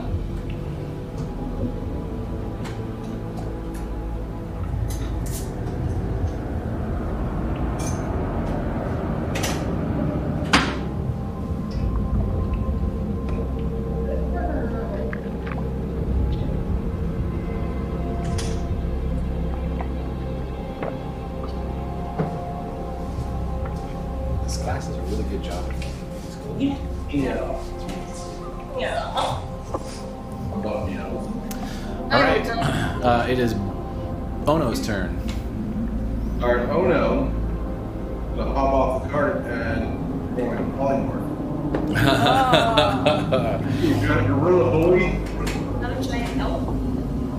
No, I'm gonna pick up that Hulk and break it in half. Oh, it's gonna be amazing. Is it gonna be the? Are you going against a deer? The Yeah, I'm elk? going Grab against on the this. And you want to move the gorilla slightly closer to the cart? Yeah, so I'll punch the On the tree other side. thing. I'm assuming he got off on that side. Yeah. Yeah. That's amazing. I'll punch the tree thing. I purposely painted these the same style as the gorilla, by the way. Yeah, so I'm gonna go for the tree thing next to Max, and I'm gonna go punch it. All right. Roll your attacks. How many do I get? 2? You have to look it up. Let me look it up real quick. I think you get 2. Because we have our character sheets pulled up right here. And, okay, alright. Do multi-attack. The 8 makes 2 fist attacks. Okay. So you can either do a rock attack or 2 fist attacks. Alright, well, then. Plus 9 on both. Yes, I love plus 9. 16 plus 9, does that hit? Yes. 25 hits. Okay. 20. For the second attack. 20 hits, just barely. Okay, alright, sweet. And, so, this, I need 3d10. So, I'm gonna hand me some d10. Yeah, you need 6 d10 total. Damage per. Yeah. Oh, well, I have 2 d10 over here. Oh, hey, buddy. 5, 6, 3, so 9, 14, plus 6, so 14. That's 20 damage on one hit. And then second hit,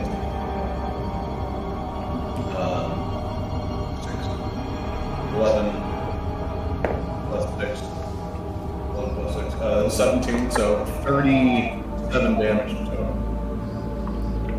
37 total overall? Yeah. Yeah, that's pretty good. I mean, I didn't crit or anything. Just... Yeah, so you come up and you're like...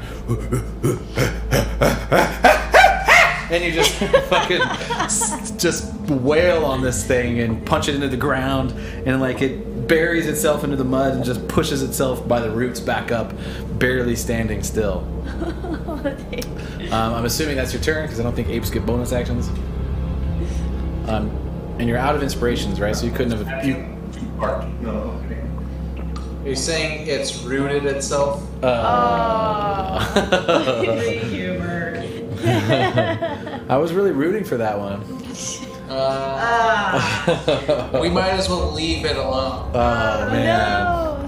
we really need to branch out on our jokes. All right, so Bear's gonna just do his bear thing, miss, and I think that one actually might hit. Let me take a look here. Oh yes, that's nice. So 22, that'll hit. 2d6. Man, rolling awesome for Bear. 5 and a 6 again. So 16 points to that one. So yeah, you guys, Bear is seeing this thing surrounded by all these people and is pretty confident that it's going to be the end of this thing, and just whacking away at it, missing on the first one and then finding purchase on the second one. Mikhail, you are still petrified. Lame. I'm so sorry. That sucks so bad. We should make like a petrified block. Oh yeah, totally. Lubanzi, you're up. You're taking it well though. It's a pain in the ass. That's okay, I have a cat. Yeah, there you go. Cat makes it better. It Makes everything better. I was kind of worried that might end up happening with that breath weapon. That someone was just going to end up not getting to have fun this whole session. Hey, here's the thing. You guys eat dinner together. It's not me, so I mean, like, the worst way that could happen. I was only able to save one person. I couldn't get both. And we both know who you chose. I was able to get to one person. I couldn't have gotten to both. I'm just making it awkward on purpose. I think we should all carry a diamond. Well, he's only got Future. one slot. He's only got one 5th level slot. I see. Like, even if you had the diamond, he can't do it more than once a day. So. I do have the diamonds to do it multiple times. I just Apparently, I need to prepare greater restoration next time, and also maybe a fire spell. So I'm gonna do another guiding bolt afterwards. All right. Most of my spells are concentration, and if I do another concentration, I'm gonna lose my guard Let's just do guiding bolts again. Guiding bolt's an awesome spell. I don't blame you. Oh, I keep forgetting to add the advantage for guiding bolt. Most people are getting it anyway because of flanking, but all right, go ahead and roll. 25 to hit. That'll hit. If I remember correctly. Okay. Yep.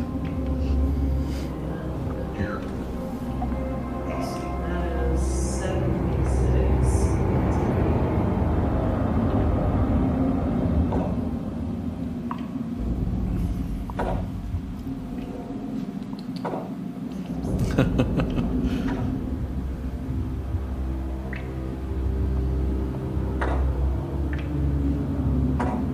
So much get here. Oh my god. 23 damage. 23 damage, radiant.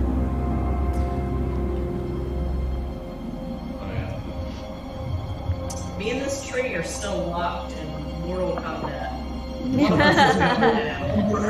Mortal Kombat! Yeah, it's missing a lot of its limbs. Its hands have broken off many of its fingers, slashing at you. Part of its face. Its face, by the way, is like a smooth, almost mask-like face made of wood. Part of it's cracked off on one jaw. You see some like almost human-like teeth underneath the mask, with some blackish blood coming out of it. It's looking pretty fucked up right now. Your guiding bolt illuminates it, granting advantage to the next person that attacks it. Do you have any other bonus actions or anything you'd like to do? I'm gonna do another shillelagh. Shillelagh! It's looking at you with its like half gone face, like, oh, you're gonna try to fucking hit me in the face again, are you? Yeah, that's what you're gonna do. I got it. All right, yeah, fucking. Why not? Why wouldn't you want to do that? Yeah, just go ahead. I'm right here. I'm right here. What are you waiting for? What are you waiting for? Do it. Do it now. Do it. Come on, kill me. Right here.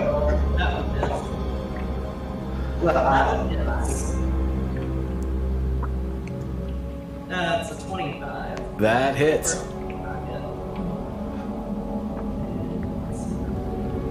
Give me that damage. What do you got? 8, 12 bludgeoning damage. How do you want to kill this tree? As you whack it in the face, like, oh, you're gonna hit me! Go ahead. How do you kill it?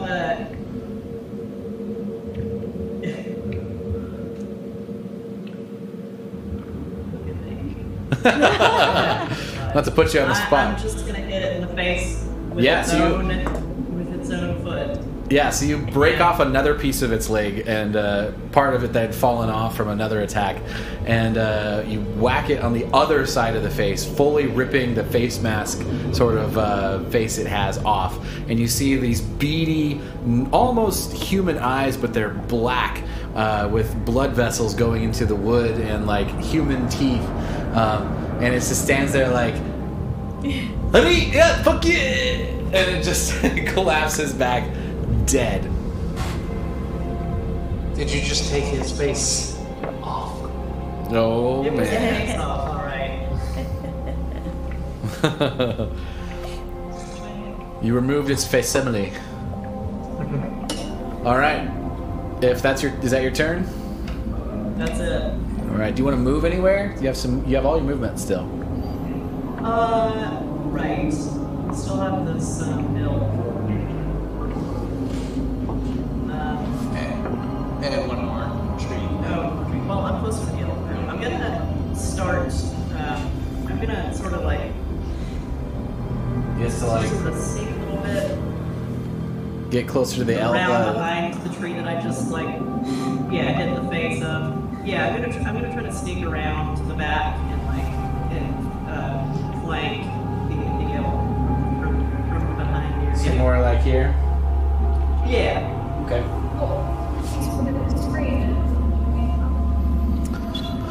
All right. Max's turn. Max is going to swing at this thing.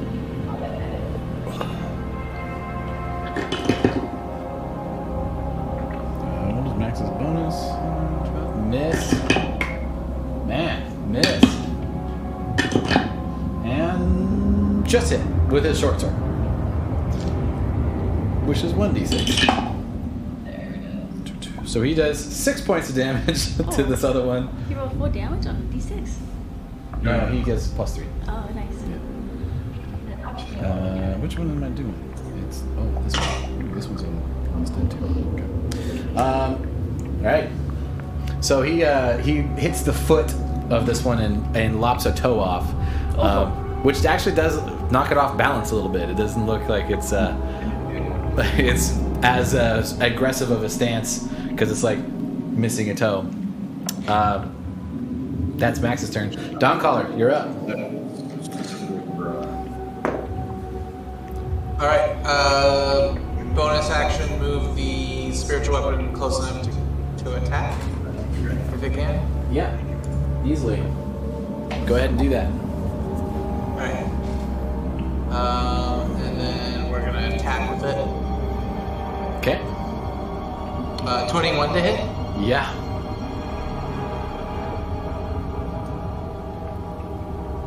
And 11 damage. How would you like to do this? Yeah. Yeah. So it being stumbled, I'd like to kick it myself, Okay. and then the moon to slice it. Oh. Nice. So yeah, you kind of come up to the side of it, and as it's like sort of limping on one side, kick it in the direction it's already sort of leaning. It's already off balance that direction, and then the moon with the sharpened blades around it just cuts its head off as you kick it into the spinning turbine of your moon weapon, and it is dead.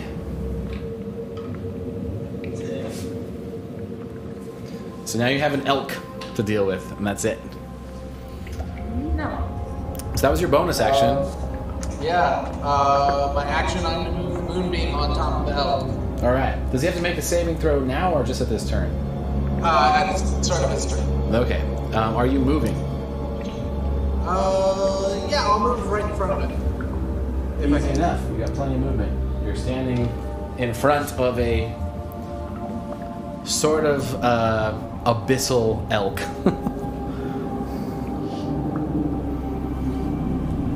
It is now its turn. It is the only one left, and it's got you right in front of it, so it's going to attack you. But it needs to make a save. Oh, it does. It does need to make a save. That is true. Let me get the stats up.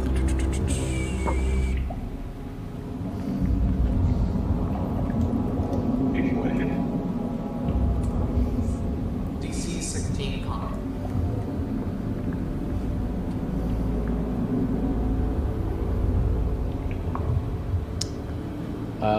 Yeah, that is 14, so it does not succeed. 21 radiant damage. Damn. Okay. This giant moonbeam moves over to this huge elk with like smoke coming from its nostrils and giant beady red eyes that have a slight glow to them. Its hooves have like little bits of fire coming off of them, singeing the ground beneath it. And the moonbeam just hits it, and its back arches in just absolute retching pain as the moonbeam takes its toll. With that, it's going to attack you with its ram attack. Sorry, hooves attack. It's gonna do hooves. Probably doesn't matter. I think I missed because you've got fucking crazy armor. 20 AC. 15 misses. It's gonna try to do it again, and even worse, misses on both accounts. That's its turn. It's gonna stay right there, I think. It's not gonna move. It's just holding ground. Solaire, you're up. Alright. I'm quite a ways away. So how close to get? Thanks for joining us, Paximus. Have a good night. Sorry, what was that? I'm a bit of a ways away, so how close can I get? Yeah, I think About 30 feet away. you're about 45 feet. 40. So you can get within 10 feet. Okay. Get as close as I can. All right, you are 10 feet away from it. Cool. All I got. Actually, I'd say no, 15 because that was 45. Wait, double check. I'm gonna do my breath. All right. I've got nothing else. I want to do something. It's been a while since I used it. I don't usually do it. It's been a while. Yeah. Generally not that useful. Breathe this thing to death. Do it. For it. Let's just do regurgitate acid, projectile acid, at this giant clear thing. Fuck yes. Yeah. And so, well, okay, where am I located exactly in regards to everyone else?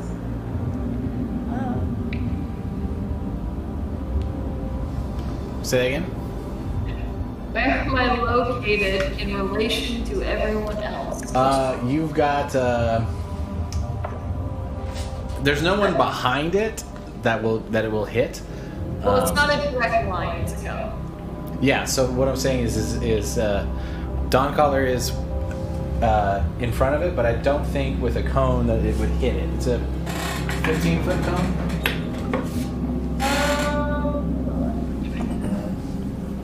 Oh, wait, what? It is a line. Oh, it's a line? Never mind. I guess I did. I for some reason, that's how not often I use it. Well, yeah. Well, it's a safe bet because most breath weapons are cones. Yeah. Well, you have the option. Oh, I see. Gotcha. Yeah. Can you go just against the street? Depends on how you shape your mouth. You're just like. Oh my god. So, green day. Yeah, so 5 by 30 foot line. All right. 3d6, and there's a dexterity saving throw. 2 plus 3, 5. Failed. Yes. I like it. Okay. So 7 acid damage. 7 acid damage. Nice. Oh, 7. Hey. Mm-hmm. It's honestly looking pretty fucking rough already. Okay, cool. Yeah, that's it. That's it. All right. Oh, yes. Oh no. Okay, so I'm going to take my 15 feet of movement. Wait, what's my 40? So my 20 feet of movement towards the L. Okay, you're about 10, 15 feet away from it. Yeah. Can I get on the other side of Max? Because I'm going to throw a rock at it, and I don't want to hit down the collar. Yeah, I think. Yeah, for sure. Okay. I mean, why not just throw a castle at it? Or a tree. On the list. Alright, now I'm going to throw a rock. Does a 17 hit? Yes. Okay. So.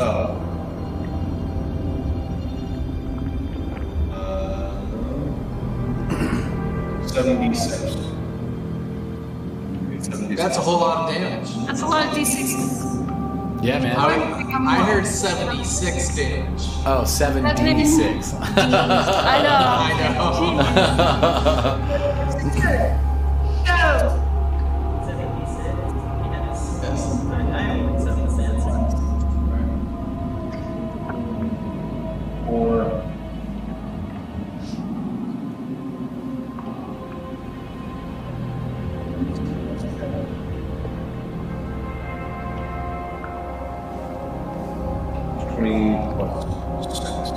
So 26 damage.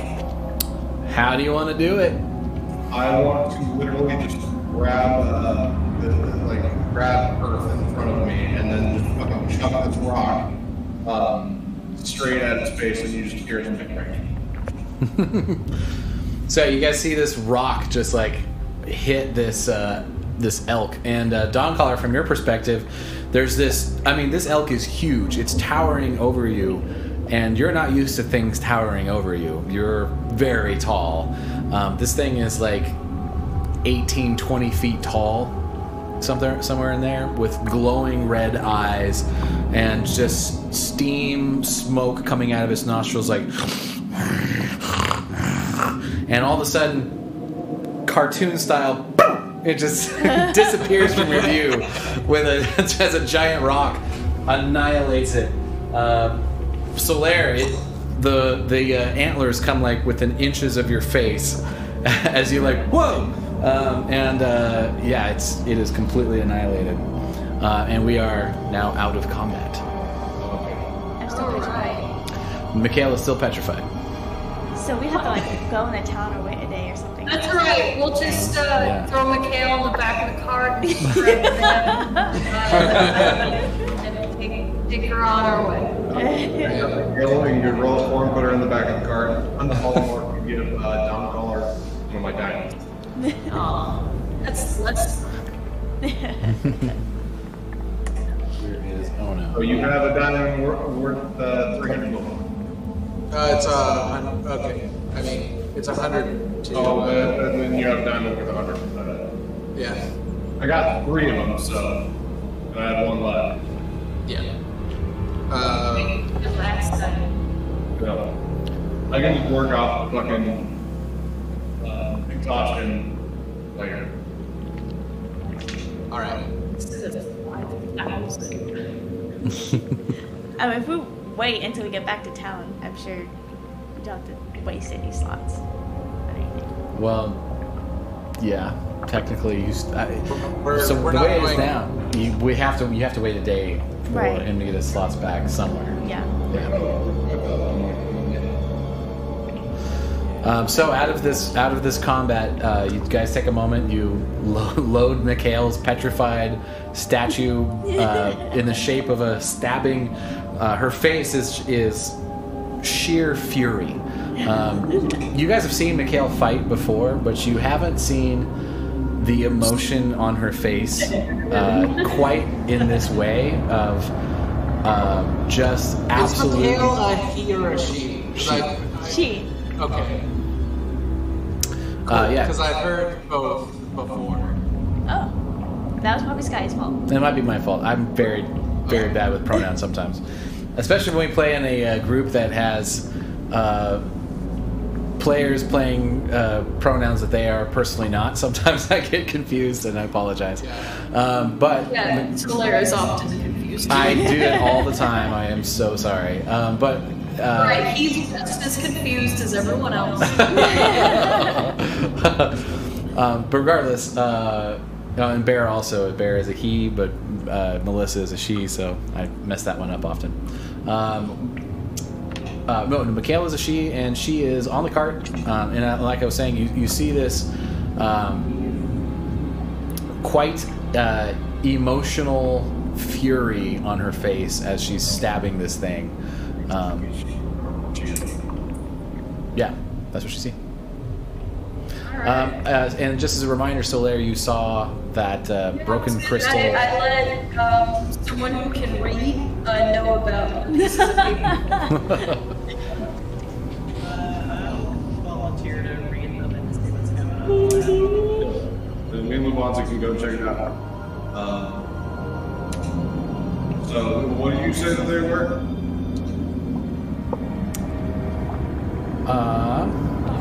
Yes, so it's behind this tree over here.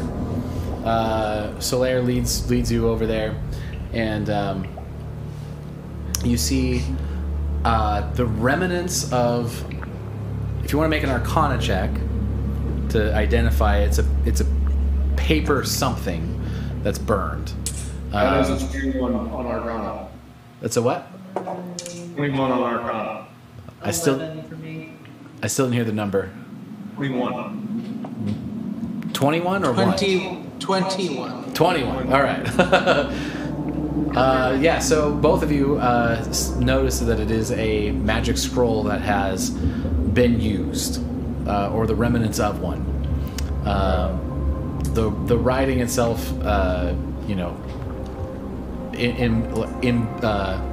engulfed the scroll in flame and destroyed it. You see a broken crystal. With that Arcana check, I'll also say that you know it is ruby. Typically used for summoning. And you see a note that is in an envelope. Or you see an envelope, I should say. Grab the envelope. I'll grab a ruby. The ruby is smashed. It's so you have basically ruby pieces, and they're slightly discolored as if they've been used for something.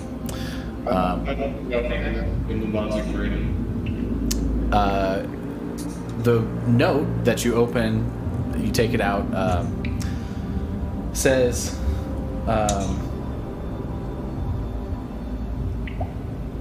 trying to remember. Hold on. Names. Names are a thing. Names are not a thing. We don't need names. All right.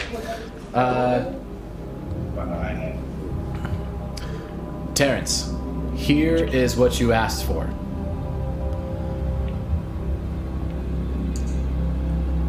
I believe you will be able to accomplish what you're trying to do with this. Thank you for your patronage. Signed,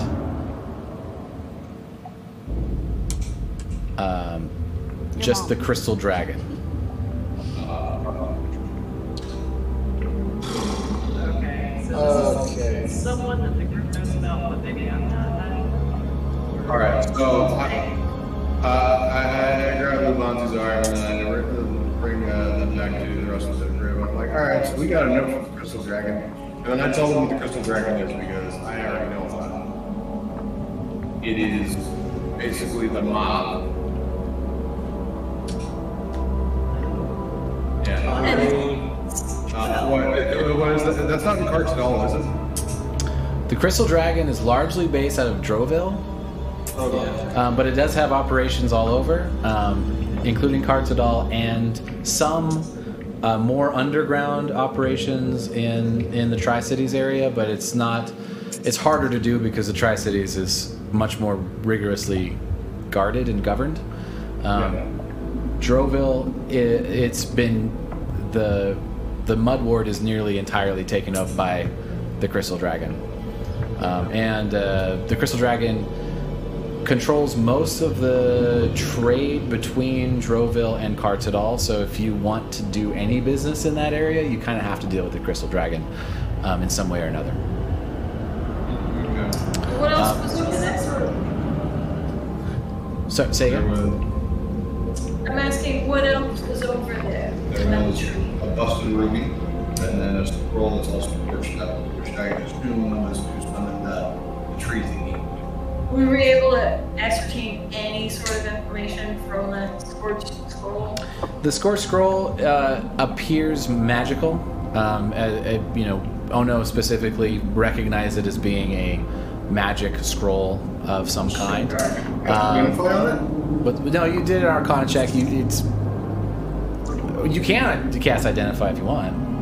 Yeah. If that was what you're asking.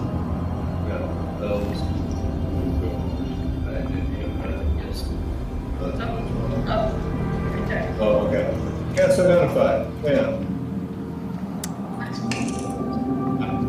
And I rub it, and I lick it, and then I'm like, I know what this is. What is it?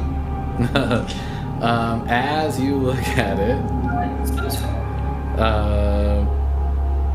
it is basically, it's a summoning scroll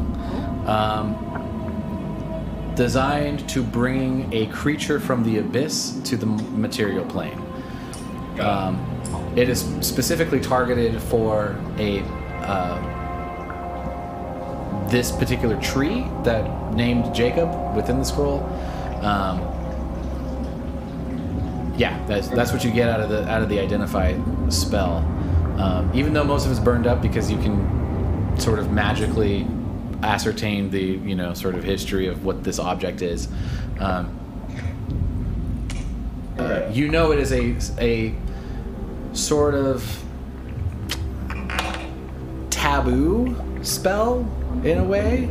It's not common, and it's basically like magical contraband in a certain kind of way. Because it's considered to be too chaotic and unpredictable. Yeah.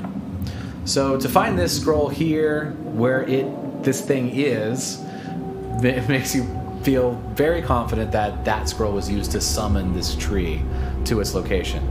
The letter named Terrence, the second in command of the lumber camp.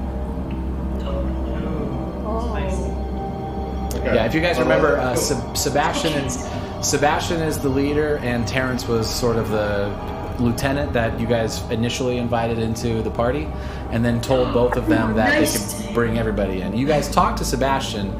You never really talked to Terrence. Okay. Let's go to the lumber camp and go punch Terrence in the face. Anything dealing with the crystal dragon is not good. I know it's probably been stated before, but we should make sure this Terrence guy is taken care of. It would appear to me that there's some sort of political intrigue on a local level here. Perhaps Terrence is trying to affect the trade routes around here for personal gain. I suppose it doesn't matter, but Sure. I agree with Don Collar. We should take care of him. At least talk with him, get information from him. Yeah. We'll have a diplomatic negotiation with him at this point. Because that's how we do things. That's actually how we do things. Indeed. Oh no, I've seen your idea of diplomacy. May I suggest someone else might Let's get some negotiation.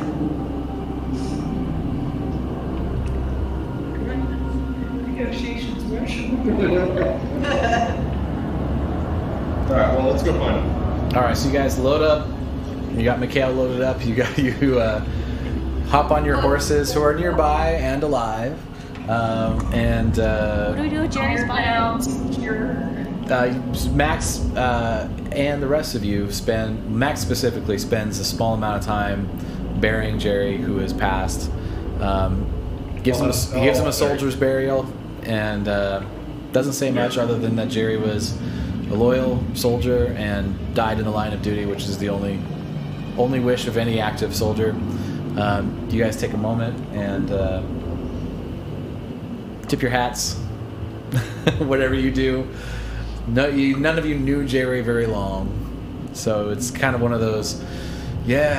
Oh man. Mikhail's petrified, so. out for Jerry.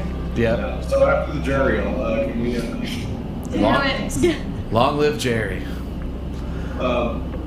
So we head back over to camp, or where we were. And I'm going to cast the door again. The door at this point would still be up because it's 24 hours. Alright. So it's mid-afternoon. You would have to cast it again in probably 8 to 10 hours or so, but you got about 8 to 10 hours of it being currently up. Okay. I'm not allowing anybody else to come in besides the party, and then Terrence and the one guy in command. Sebastian. They both follow you in. They're like, so how did it go? Sebastian's talking. Did you find it? Just mad dogging the puppies. It's Terrence. Terrence. I'm going to cast polymorph in front of the door so Terrence can't get out. Terry? Okay. I'm giant aping and just sitting down. All right.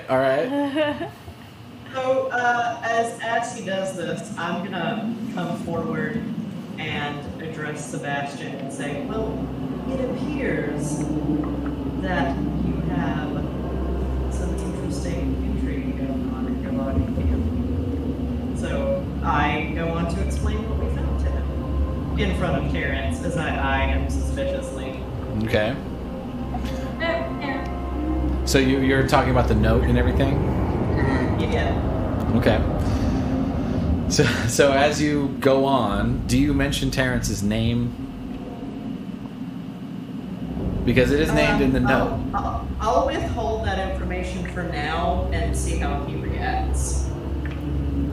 As you start to read the note, Terrence stands up and tries to grab it from you before you finish reading it. Oh. Terrence is gonna get punched in the face by Dragon. He's like I don't think we need to bother with such trifle details. You killed the monster, and he starts to grab the note. I'm gonna grab Terrence. Do you grab Terrence? Go make an attack roll, like an unarmed strike. Restrain it. Yeah. This is to see if you. Yeah. Okay. All right. Do a strength check. That makes more sense.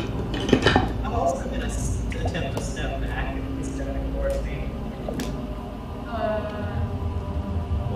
Yeah, 16. Yeah. He's a lumberjack. He breaks through from your attempt to grapple him pretty easily. He's like. Bullshit. But he recoils. He doesn't continue going for the note. He sort of responds to this aggression, just like, "What are you doing?" His blonde hair flying in the wind. I'll have you know, I am very important, and you do not just simply grab me. Sebastian is now kind of confused. He's like, "Wait, what's happening?" He's looking at Terrence. He's kind of looking at you guys too, like, are we about to fight? What? I'm gonna walk up to Terrence. You have dealings with the Crystal Dragon. And he looks at you and go ahead and roll a perception check as you say the Crystal Dragon. I gotta stay rules, spell slots. Damn it. Perception. Yeah. 20 total. Yeah, he tries to hide his wincing and pale skin color as you say the Crystal Dragon. His eyes widen and he very visibly knows he's been found out in ways he wished he would not been. I'm going to step towards Sebastian and hand him the note for him to read. Sebastian takes it from you and starts reading it and gets a scowl that deepens and deepens. I've seen what the Crystal Dragon does. And then I'm going to grab his face and cast Inflict Wounds. This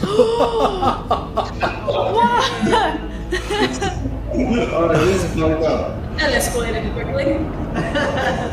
Fuck yes, do it. Alright. Oh, this is great. 18 to hit. Yeah.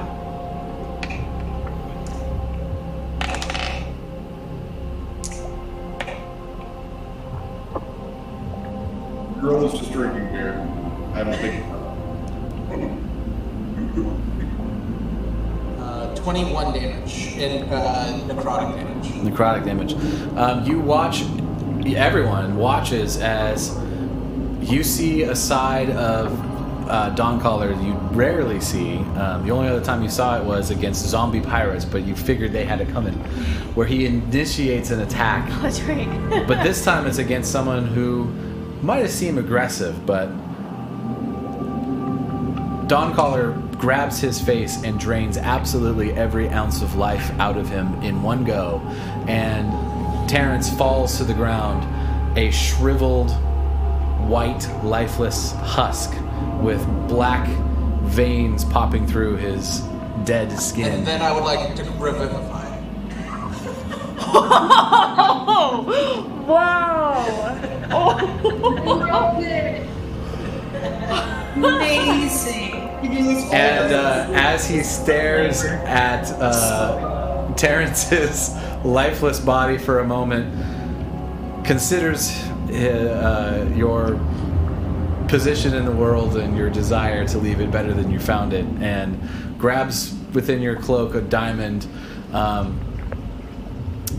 Some moonlight comes from your hand as you crush the diamond in your bare hand using the power of Eros, and sprinkle the dust over the lifeless body of Terrence, and the little speckles of light themselves look like small moons as they land on Terrence's body. Each time one lands, it brings a little bit more color and clarity to his skin. It fills his palette back to a gaunt form to a more full life form, and Terrence what the fuck? Sebastian's just sitting there like holding the note like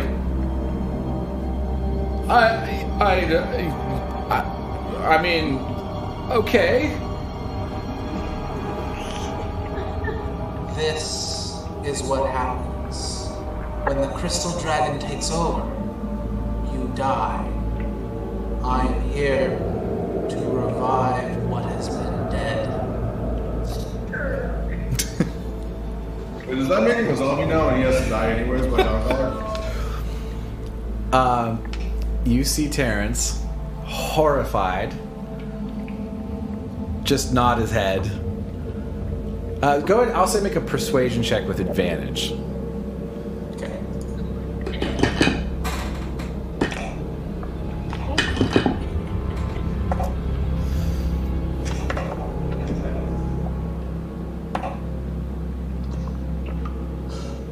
Uh, 20 total. Yeah. With that ordeal, he had disadvantage on any kind of save he had, and you easily convince him to basically turn on the crystal dragon, which in your experience is rare, as is. Things have to be drastic to... Yeah, he starts growling. He's like, "Oh my God, please just don't tell them that I failed. You didn't fail. They had only one rule. They're not to be implicated, and I have failed that. Do not tell them that it was me that failed to hide their identity." No, you continue what you're doing. I was so selfish. My family has fertile lands to cut trees on, and I thought if these were no longer safe, that we would move the operation to my family's lands. I just was trying to help my family. You understand? Absolutely, but You're a dick. you keep in contact with the crystal dragon and work as if everything went according to plan. They will know. The creature's dead. We're going to continue cutting trees tomorrow. I've lost my job, I'm sure. Sebastian's just nodding like, yeah, you're fucking fired.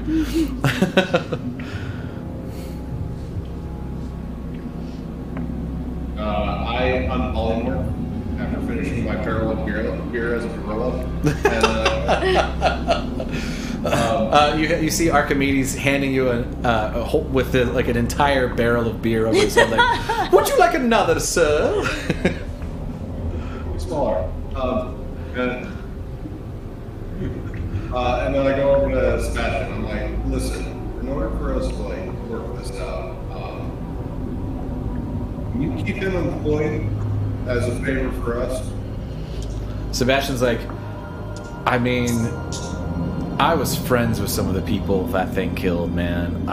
It's real hard for me to. I mean, honestly, like, I'm probably gonna kill him. We lost Jerry. Who's Jerry?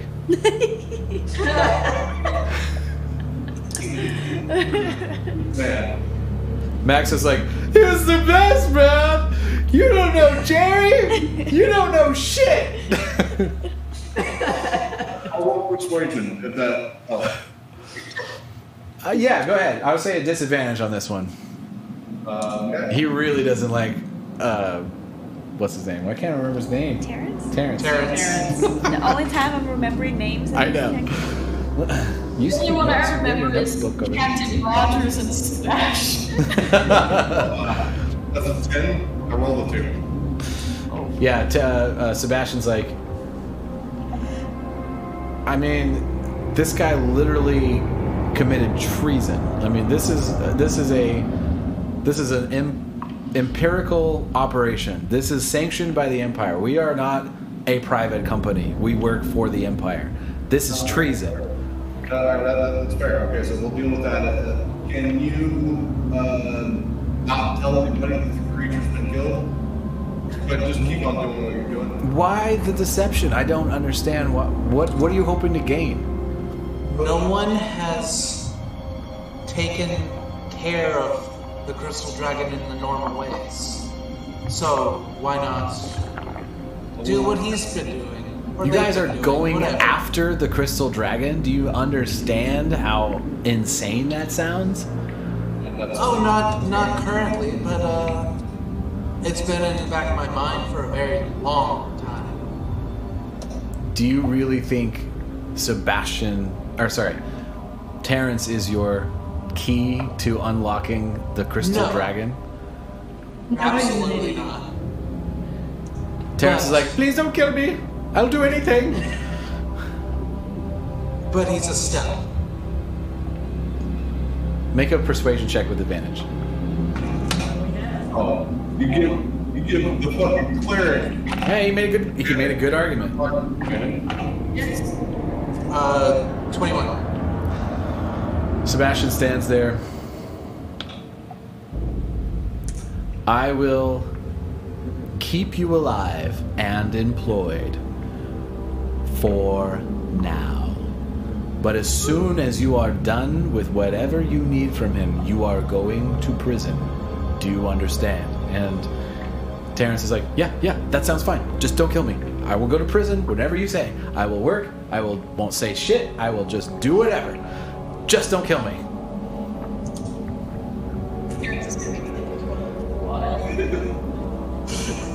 Sebastian looks at you all like, I cannot do this for long. Be quick about what you need from him so that justice can be served. The lives of my lumberjacks buried around this camp need satisfaction. I am doing this as a personal favor to your endeavors to unravel a crime syndicate. And I understand that having him alive and cooperative might be an advantage, but that does not excuse what he's done. No, absolutely not. Very well. I will not be partying in your mansion tonight. Okay. And he leaves. Very, very upset by the whole situation. But he's going to do what you asked and keep Terrence employed, say nothing for a while. Not a long time. And he didn't really say how long Not exactly. Not a while. Yeah, not I'd say like a day. Monty just has been sort of stone-faced this whole time and watching the interaction. She sort of looks over to Don Collar, raises an eyebrow, cracks a slight smile, and says, "We're done." Don Collar's just looking down, and for the first time, I think I need a drink. Oh, we have quite the selection, sir. Would you like the left bar or the right bar? Oh, quick question. Are we bringing Mikhail into, or we killing? I kind of assumed you guys just have Mikhail like just stabbing a bar stool. Archimedes is like, do you need anything to drink? You're very hello.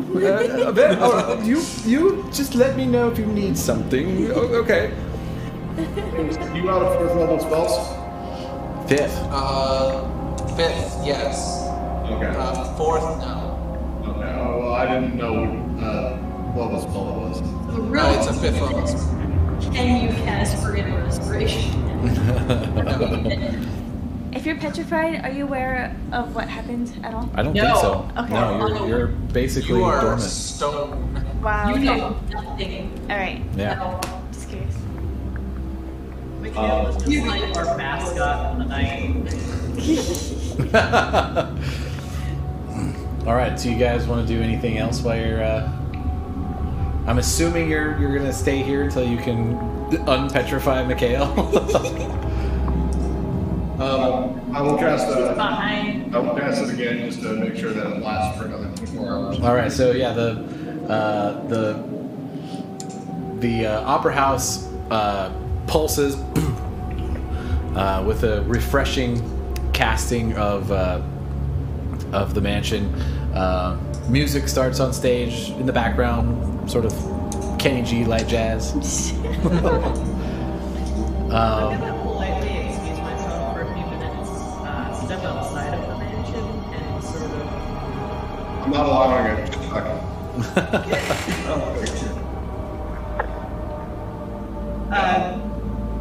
Sort of step like a few feet away, enough that I'm satisfied that no one's listening. Okay. And I'm gonna send a message back to my employer.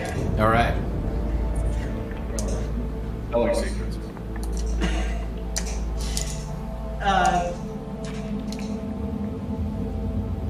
Interesting intrigue occurring. We have a spy in the crystal. Is it Crystal Dragon? Yep. Yeah.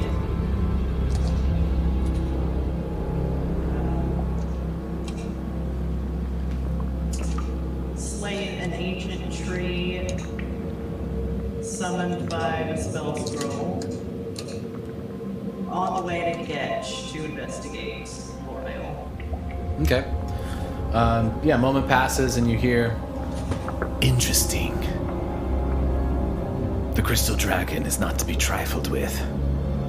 I've had some dealings, but been not satisfied.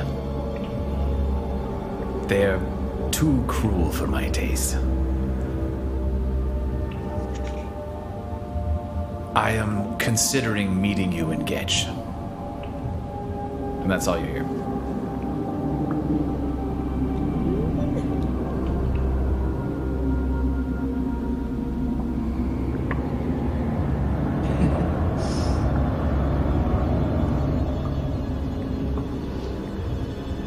Let's see.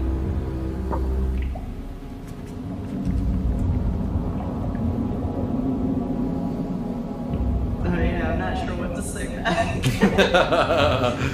I would love to have you now.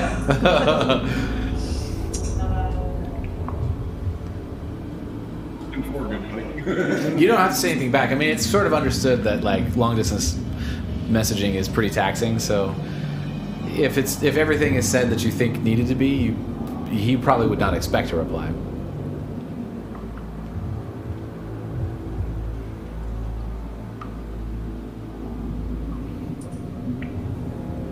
Yeah. Okay. I'll just step back into the mansion and join in the revelry. All right. So currently it's just you guys, Sebastian, Terrence, and all of the spirits. Do you invite all of the lumberjacks back in? It's still like early afternoon. It's like 2 o'clock probably. I just wanted to close the doors to anybody who wasn't part of it. So yeah, doors are now open for anybody to come in. Haven't been here the night prior. Cool. So all of the lumberjacks are like, excited to sort of hang out. Markedly less crazy.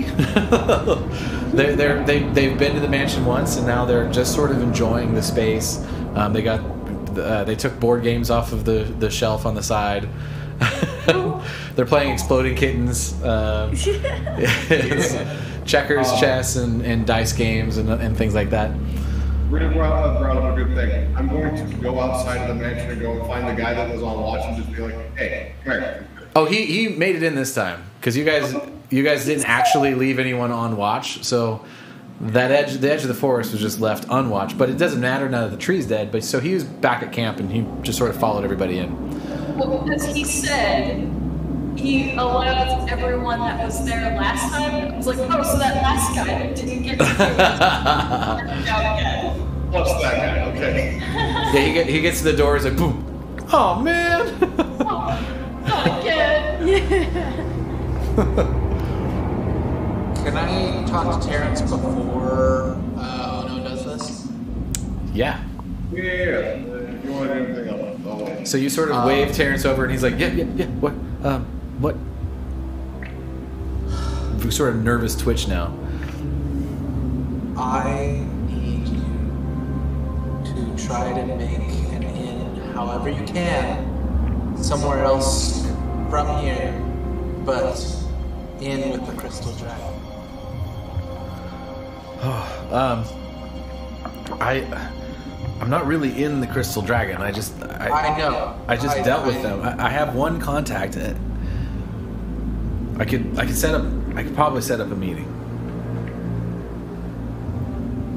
A meeting is a start. They will be suspicious of a new person there. They don't know you. I don't plan on being seen. We'll give them to you. Okay.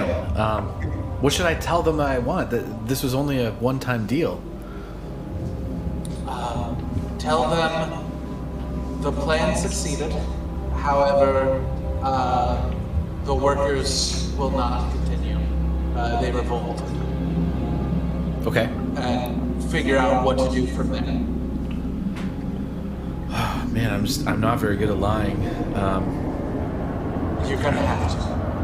Okay. I don't really have a choice, so I'll do it. When do you want this meeting set up?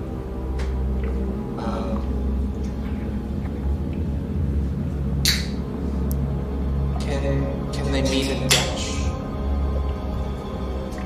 Ooh, that's quite a bit of travel from Droville. Is that where we're going?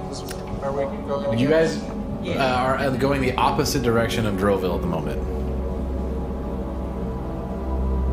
Although, actually, well, let me look at the map. Because I think it might not be completely ridiculous for them to come Okay, together. so yeah, meeting in Droville.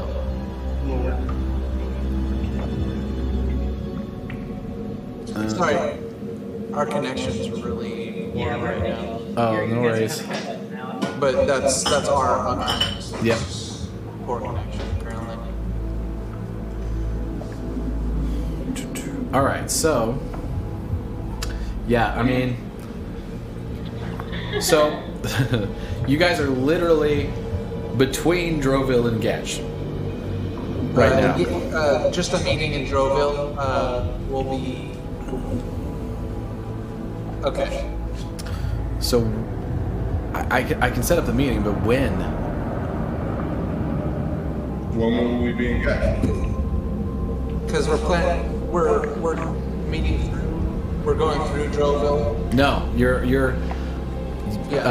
Droville is the absolute opposite direction of the direction you're heading to Getch. So right now, if you drew a straight line between Droville and Getch, you're in the middle of that line. It is south of the Tri-Cities. Okay. You guys are heading north to Getch. Okay. Yeah.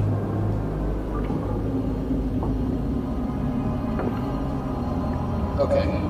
Do you have a picture? I do. I don't have an easy way of putting it out. That's the problem.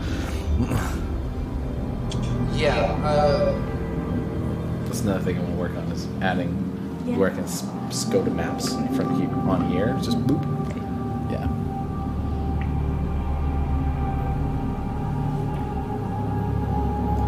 When do you want to set up this meeting?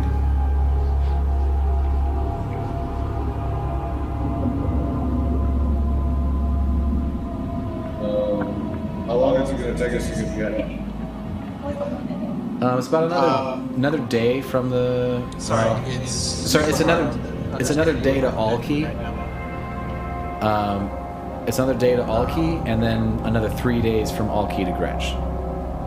Well, let's say 4 days. Because then it would take them 2 days to even get over to Getch from where they are. It'll give us time to do what we want to do.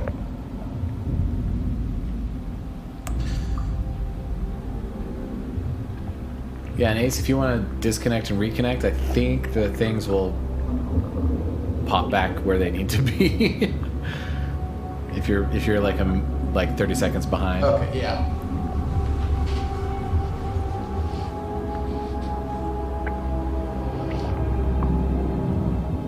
And everyone's weird now, but let's see what happens when he comes back.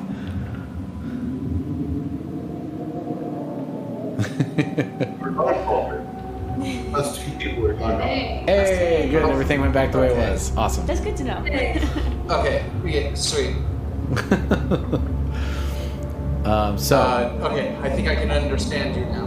Good. So when do you want to set up this meeting? Okay. Can we set it up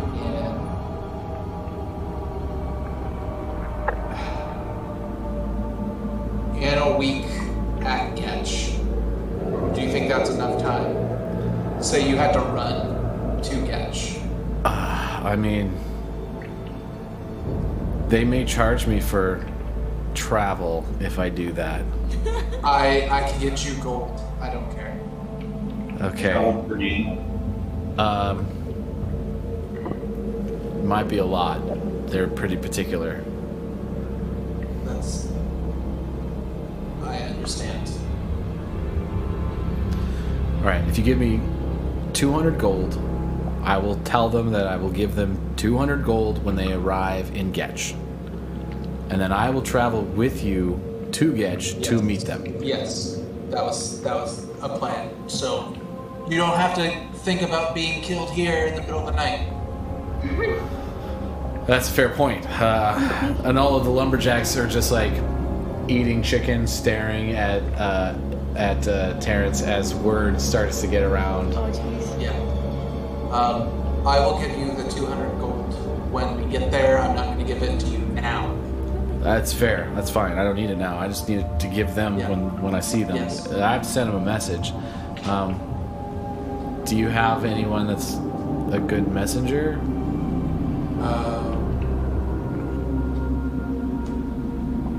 Does anyone here have the ability to message? Who are we messaging about what? Mubanzi was just ripping out of it, talking to someone else. Yeah. Who needs help? What? I'm here for you.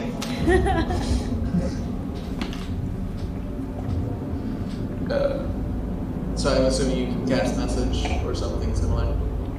I can do the thing that I've been doing with my employer. Do they want to know who's coming? Oh, yes. yeah. Casting couch. Can I say something? I don't know if I'll share it. Yeah. Should we be careful on who sends the message?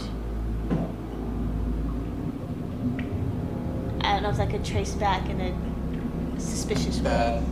Suspicious way, yeah. I don't know. There's only 2 people in the party that can do sending. And I can only do sending with Dombro. And if Ubanzi has the spell of sending, then I don't actually have the spell. I think it's just something I can do with my person. Okay. So. Yeah, you have a I never really outlined that. You also have a sending stone with your employer. Oh, okay. So then you can only do sending with your employer. That's it. Okay. Yeah, if you don't have the spell, that's kind of how it's working. Let me see if I have them as stone spells. Oh, right. I guess I should check the spells list. Could be a thing that I could possibly do.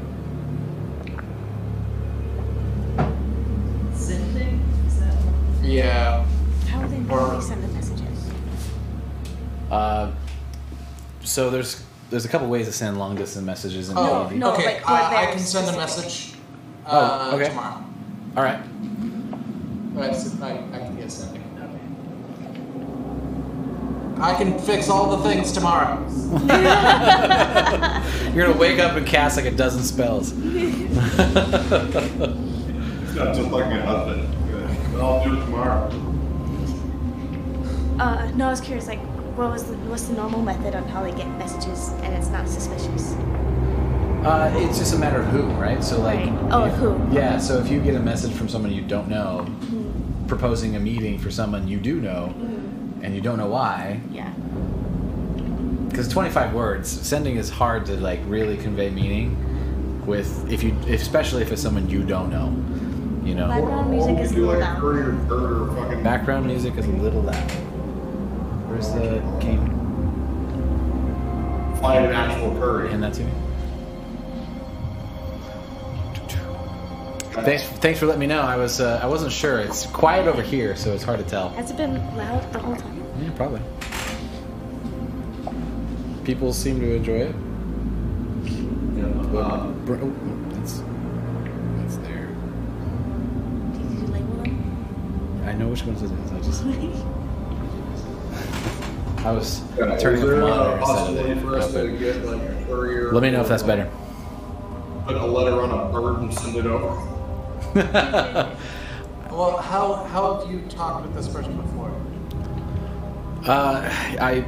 They have a delivery person that brought me the stuff, and I sent a message to it was all through mail. It took a long time. Okay. I would like to cast polymorph into giant owl. So you know the distances involved. It's even by owl. It's like 5 days away to Drovel. Owl is the unit of measurement now. By owl. Alright, never mind. No, it's fine. I can act as I was paid to send a message because it was a rush kind of thing. Terrence looks at you and is like, "Oh, that sounds good. That you're good at this. Man, you really know your way around this fucking underground bullshit." I have family who has done this stuff before. I see. All right. Well, I guess we'll reconvene in the morning and figure it out. Still loud. Yeah. Turn it down more. Louder than present. How is that possible? To be really loud. Yeah. Right.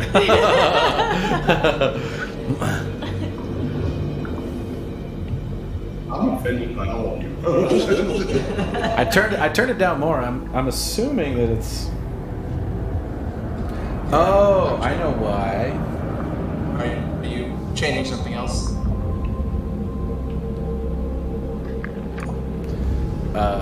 It's because. Hold on, I know why. I'm an idiot. You're not an idiot. It's okay.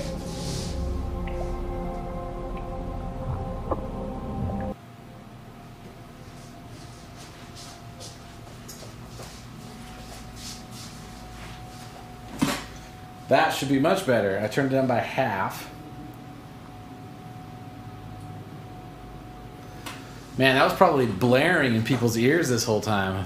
That sucks. Oh God. I'll find out. I'll find out when I listen later. We need to do another audio test stream. I did an audio test stream. I just added the music and I didn't think about it because I forgot a step.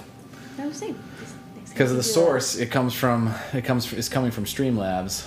I was thinking about it when it was coming from iTunes. If it was coming from iTunes, then I knew the process. If it's coming from Streamlabs, I skipped a step. My bad. Let me. It's all good. Cool. Yep. All right.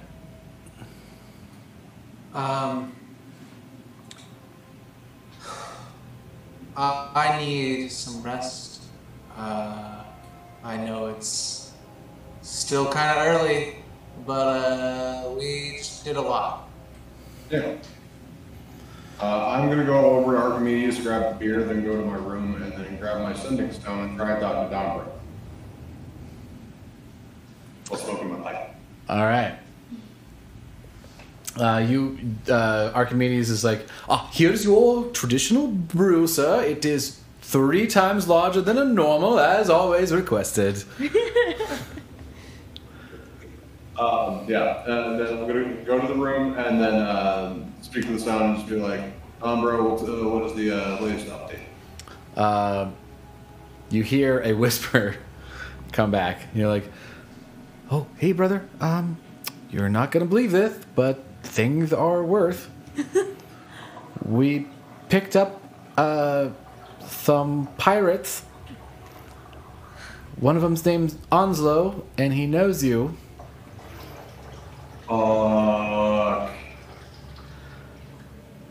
And I think, and that's where it cuts off because he doesn't know how the sending stone works. All right, I'm gonna go back down to the rest of the party and just be like, hey, my brother's trapped with those zombie pirates. What? And the blood. Yeah. Some of them escaped. He doesn't realize they're zombies. I guess. I mean, he doesn't say the word zombie, but like you, in the tone of his voice and the intention of the words, you know that he means that this is like a bad news thing, and not good. Onslow was the zombie, like not captain, but like the first mate, right? Right. How do you remember this shit? Well, I know. Seriously. that, and also I got a spoiler from Sky. On accident. I heard. When? What? I heard, and I was like, oh, it must be a backstory thing. Oh, no, fucking. So me and Sky are on a D&D like group, and it's like, describe a campaign like 7 words. It's like, your brother's trapped on a zombie pirate ship. I'm like, wait the fuck a minute. Oh! and then you commented, I'm like, fuck, damn it. I forgot we're on the same group. I was gonna say, I think we're also in the same Oh no. Well, the other one was pass. I was like, your sister killed the emperor and has fled, or something like that. And then I posted, the Empress gives a dragon her throne, and like, that's what I get. I get a spoiler. Well, I'm kind of upset that that's this campaign, but all right, here we go. I think I need to put more water in that thing. Does it say to add water again? Okay. Yeah. So I tell everyone that, and then I'm going back to bed. All right. Archimedes is like, would you like your usual group to meet you in your room, sir? What?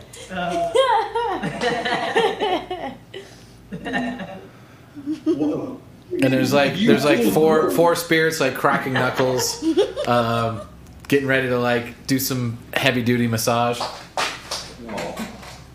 Yeah, they gotta get under the shell. No, not tonight. Very good, sir. Would you like your normal 1 a.m. snack? Yes. Yes. Of course. I will bring the sardines, still alive as usual. It's. We I have have its normal brew. we have refreshed the sand in your bathroom and fluffed your pillows, sir. Have a lovely night. Yes. This is so funny. This is fantastic. All right, so since you recast the spell, do you want to change any of the bedroom arrangements? It's very easy to do. You're a turtle.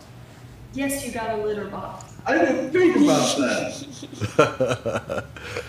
Bro.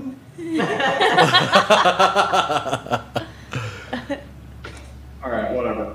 Do you want to change any of the rooms now that you recast it? Yeah, so the rooms for per person are more around what everyone wants. Now, for Kaylee's room, it's a room full of statues.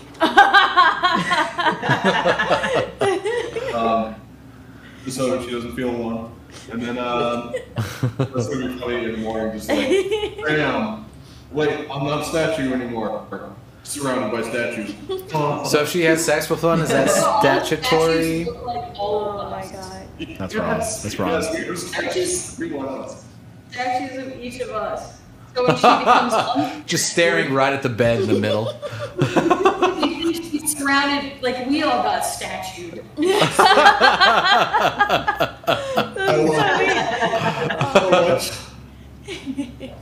All right. But yeah, no. The rooms are now more inviting for each person around what they want. Like I'm assuming, like Luban's is gonna have like crystals and like nature shit. So yeah, Lubanzi, you walk into a room that's basically treated to look like the outside. There's vines growing on the walls. There's plants growing out of the ground. The ground is actually dirt. It's not a stone or wooden floor. It is a dirt ground, and it is treated as if it's night, so you can't actually see the walls or ceiling very well. And your bed is got a root and vine structure over the top of it, with torches around it, lighting your way for all of the facilities that you want in your room. Oh well, this is nice. I'll have to compliment the architect. Archimedes is like, thank you. I spent extra time on this one. Nordal basically told me, like, make Lubanzi's room feel like Lubanzi, you motherfucker. And so I went to extra mile to accommodate my master's requests, and I appreciate that you enjoy it. And he bows and he leaves the room. What does Don Collar's room look like? So Don Collar's room will have your Veros, right? Yeah, Veros. There's going to be a huge sigil of Veros on the wall where your headboard of your bed would be. It's basically made out of fucking stone, almost with a cathedral aspect. And there's a nightstand with one beer on it because you said you wanted a beer. Then there's just oddities of different types of there's a huge mirror and a dresser with different types of clothes and stuff that you can't take, but there's a little bit. What does Solaire's room look like? Solaire's room. I'm so happy we're going to be doing this. Solaire's bed is a bologna and cheese sandwich. It's a big old bed of sandwiches. Like an actual sandwich? It's shaped like that, and then you have a beanbag chair that's in the shape of a pizza roll. Alright, I remember. I'm kidding. It's filled with Veros stuff, and then on you, and then there's weapons galore. Yeah. I'm gonna take everything off the bed frame, and just lay a blanket down on the bed frame, and just look up to the ceiling, and then cast Commune. All right. What's that? Spell. Oh. I get to ask 3 questions with my god. So in this moment, the symbol of Veros on the wall actually gets a very dim light to the room, and as that light hits most of the other furniture in the room, it fades from existence until your sight only sees the symbol of Veros, and the presence of the moon god is felt.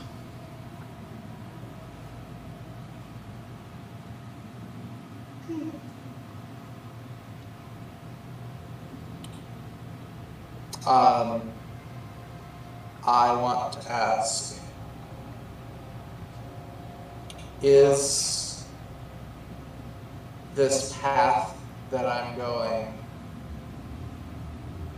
going to help my family get back together? You see the symbol brighten and illuminate the room, and elements that you hadn't been able to see come back into vision, indicating yes.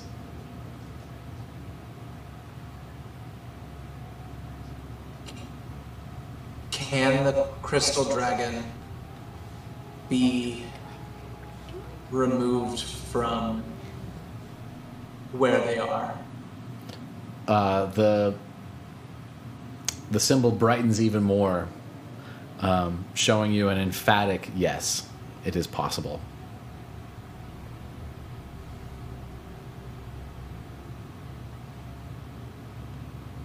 Are we going in the correct direction to go to the Bone Temple? Further, it's almost a blinding light in this room right now, as the symbol has almost full moonlight qualities to it, showing you the entirety of your environment, confirming your question. And I will just sit there baking in the moonlight. It fades slowly as you fall asleep, but you fall asleep before it fades completely. Yeah. Anything anyone else wants to do? With a fucking tan.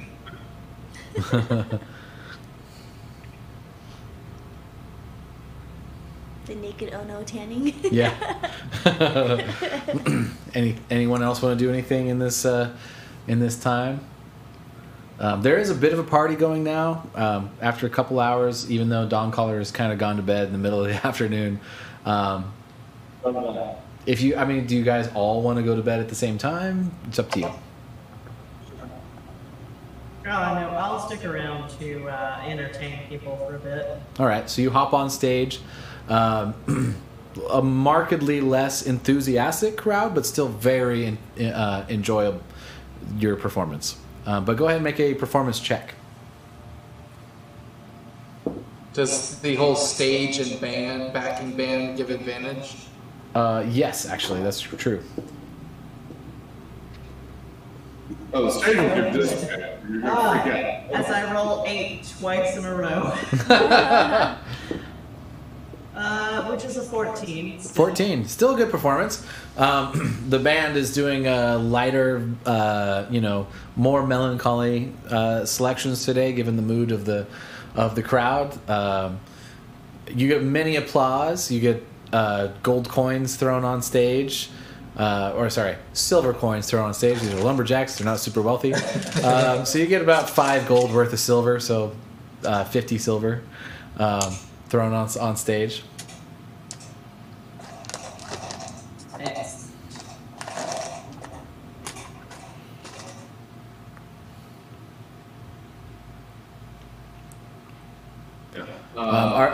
Archimedes hands you 2 drink tickets. Oh my god. The drinks are free anyway, but just tradition is tradition. Here you are. Thank you for performing. This is your payment. That's so funny. That's all you get. Don't ask for anything else. Thank you, Archimedes.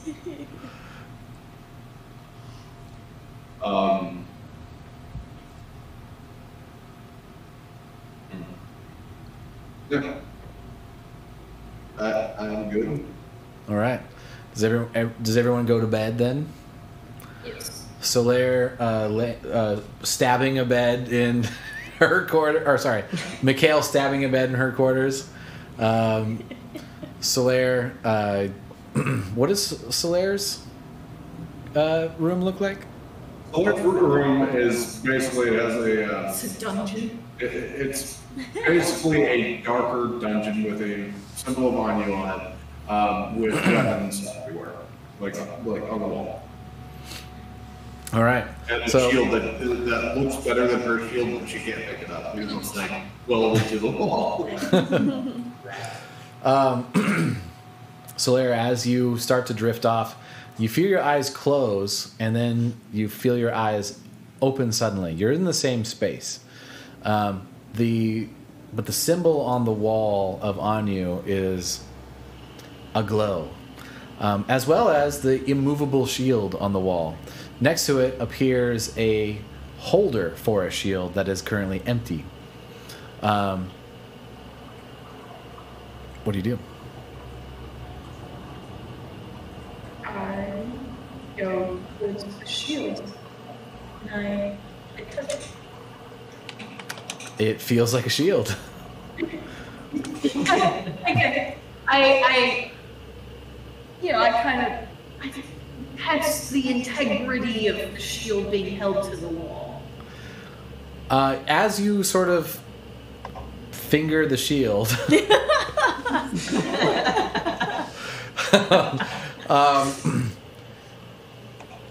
you sort of notice that this, although looks like the space you were in, may not be exactly the same space you were in, as you are able to lift the shield from the wall with your fingertips, pry it slightly, and it moves.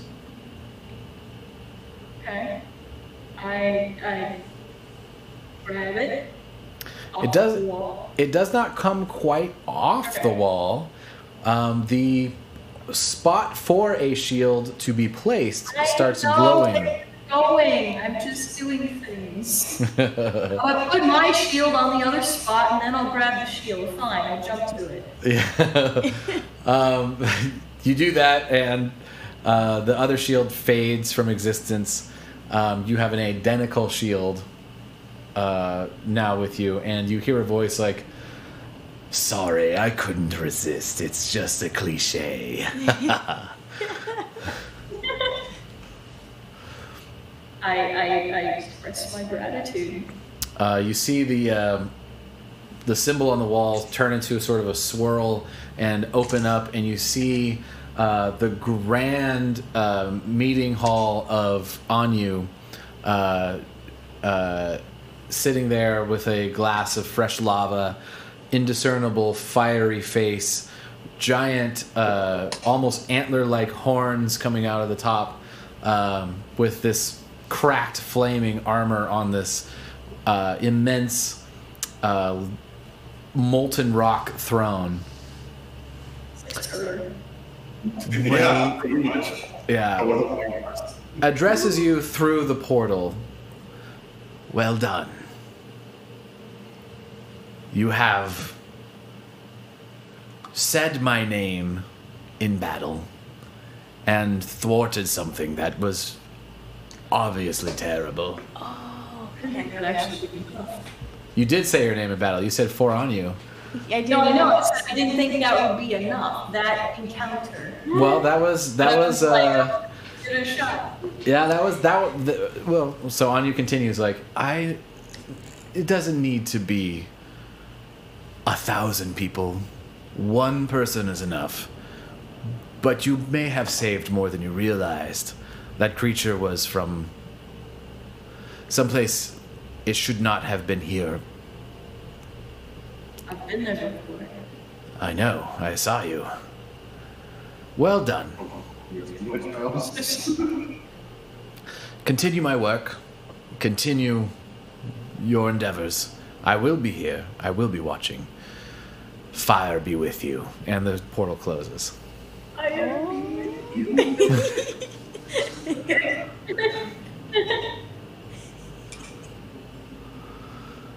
Your shield, you wake up and you are in your bed. You don't sleep very far from your shield. It is right next to you. You look at it, and it is slightly glowing in a way that you have not seen before. And it now is not cursed. Oh yeah. So if you choose not to have Mikhail hit you when she fires, you can now choose to do that. Excellent. Yay. Yes. If we need to do a homebrew item or something like that to get it to be exactly the same without the curse, we can work on that. Yeah. But mess around with what you want. Also, just as a question I have, in the Christmas one shot, who was it that took the bag of sand?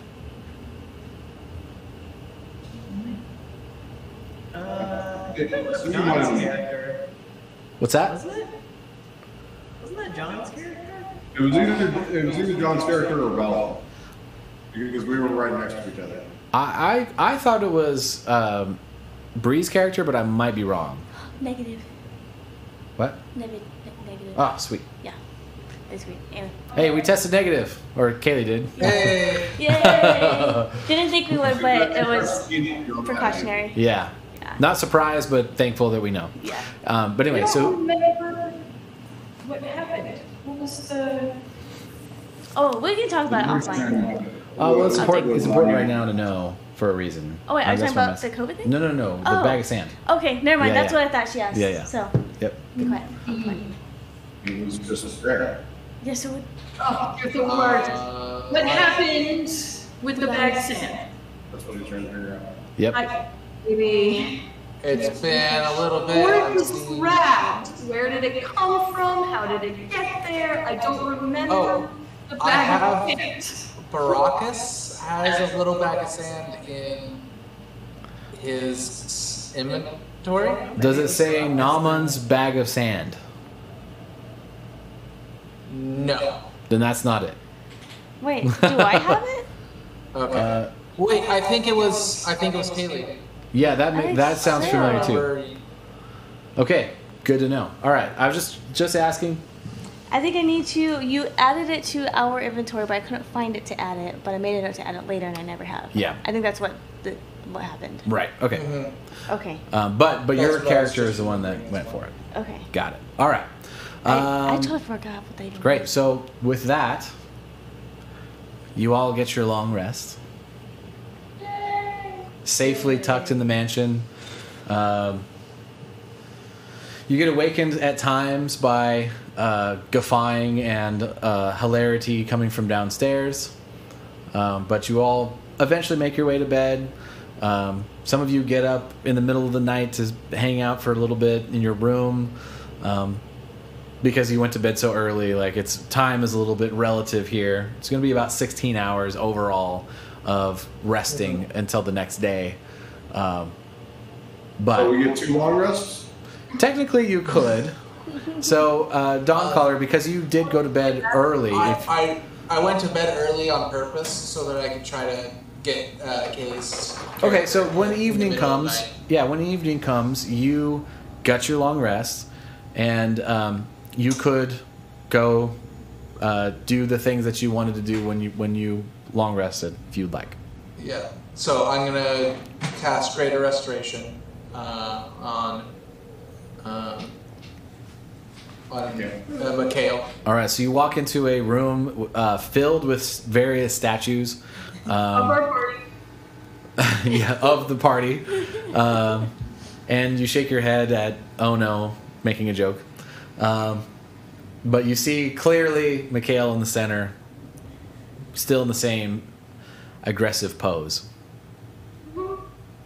I'm gonna prepare myself, like figure out how to not get stabbed. All right, so you go around behind Mikhail, which you figure would be out of striking range for the most part. Yeah. Is that kind of what you're thinking? Yeah. I basically I looked at it. I'm like, no. Okay, I'll have to go over here. All right. So yeah, you kind of go to the side and you grab like just the tip of the foot in arms, with as far back as you can be, and cast Greater Restoration. Mikhail, you last thing you remember was stabbing a tree, and now you are in a room full of statues of all your friends staring at you, and you don't see anybody in front of you. Oh my god. And I'm like, what is going on? Who is it? And I call everyone. I look at everyone's statue. Like, Solaire. Solaire? What the hell? What's going on? Lavanti, Odo, who are you guys? You get no response. You're okay. Oh, what's going on? These are all fake. What? You were turned to stone by the tree. Ono wanted to play a prank, and this is where we're safe in his store. I take a moment to I just sit down. I'm like, thank you. Is everyone okay? Is everyone still petrified? No one is petrified. Everyone is safe. You were the only one, and it's only been 8-9 hours. Oh my gosh, what happened? A lot. We killed it, but before we killed it, it summoned some more smaller things, and then they summoned an elk. We killed everything. We found a note tying the second in command, Terrence, with of the lumberjacks, Terrence, with the crystal dragon. Oh wow. He got a scroll. You do know the Crystal Dragon because you spent a lot of time in Droville with Bear. Okay. And yeah, you would for sure have interacted with the Crystal Dragon. You were in probably not the lower mud wards because Bear's position allowed you to live in nicer parts of Droville. So you didn't have a lot of dealings with the Crystal Dragon, but you're for sure aware of the Crystal Dragon. Okay. Yeah. Probably how you got into being sort of beefy. Okay. In general. Gotcha. Yeah. At least possibly you can say. We found a note, and we have inscripted Terrence to set a meeting up in Gretsch when we get there. I'm going to message someone about that after we're done with this conversation, but wow, that is a lot. Jerry died? Yeah. I'm sorry, but Jerry died. Oh. I go because I look down. I'm like, oh, where's Max? Probably at the bar. I just woke up. Okay. He's still alive though. Bar A, bar B. Yeah.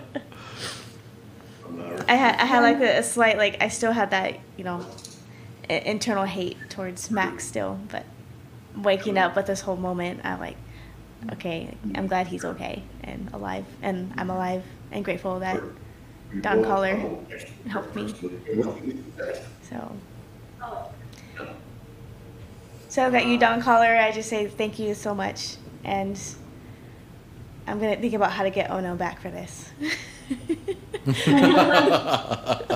I only do what I can physically do.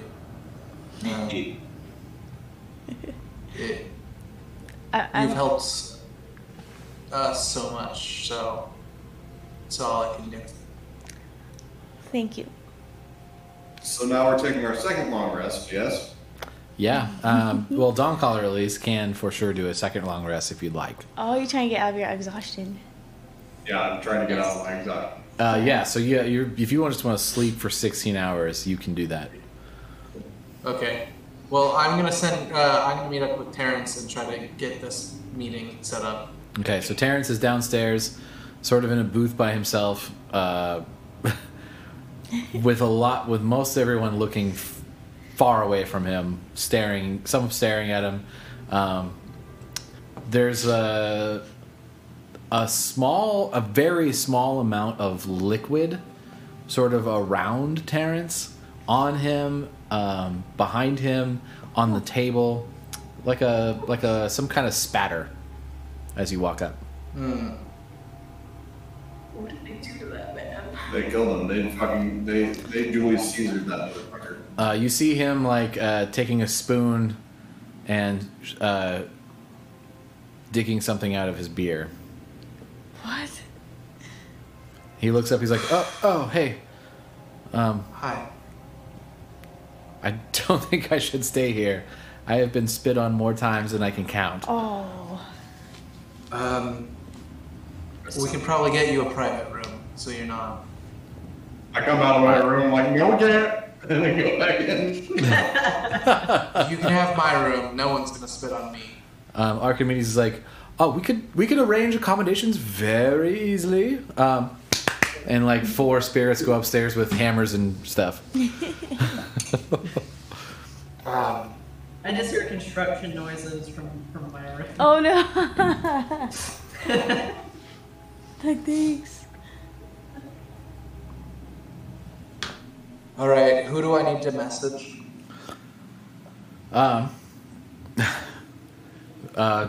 Terrence leans in. He's like, my contact is, just to warn you, younger, but they're well connected and they got me what I needed, and that's all I needed to know. Their name is Twig. Egg. I'm just gonna get up and walk away. And where I'm walking is to the bar.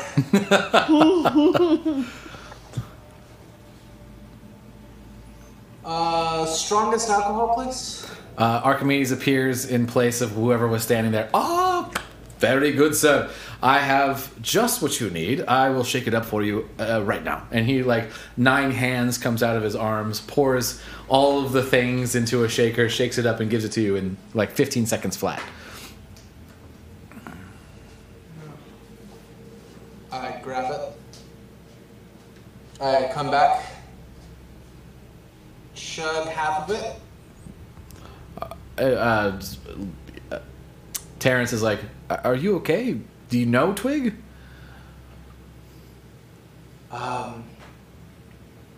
He's my brother. What?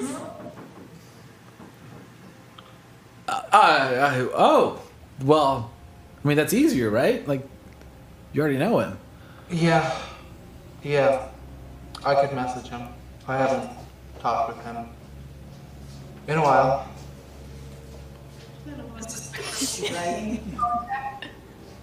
Yeah.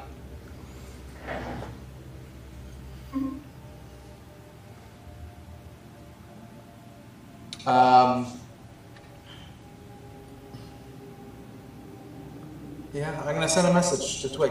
All right. What do you say? I'll leave for 2 seconds.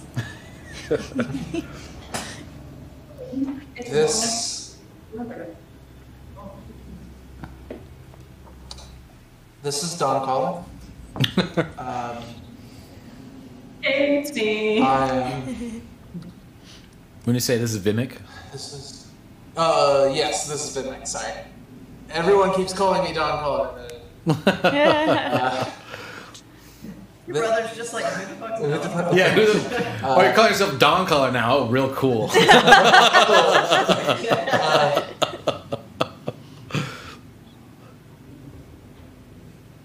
This is Vimic. I am needing to meet with you in Gretsch. It's Getch, just so you know. Getch. I keep calling. No, it's all right. It's all right. It's the easy one. Yeah. I need to meet with you in Getch in 5 days. 5 or 6 days. A week.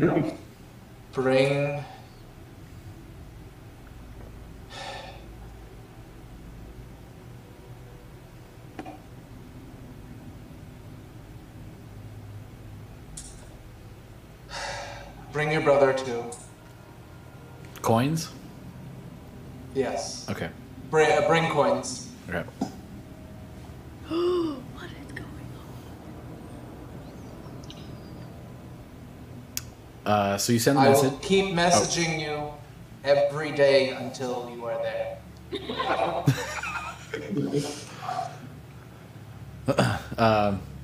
So you hear a reply from Twig. Vivek, it's good to hear from you. It's been a while. 6 days to get to Getch is... I'll have to fucking run. I mean, running's kind of my thing. I'll bring coins. See you there.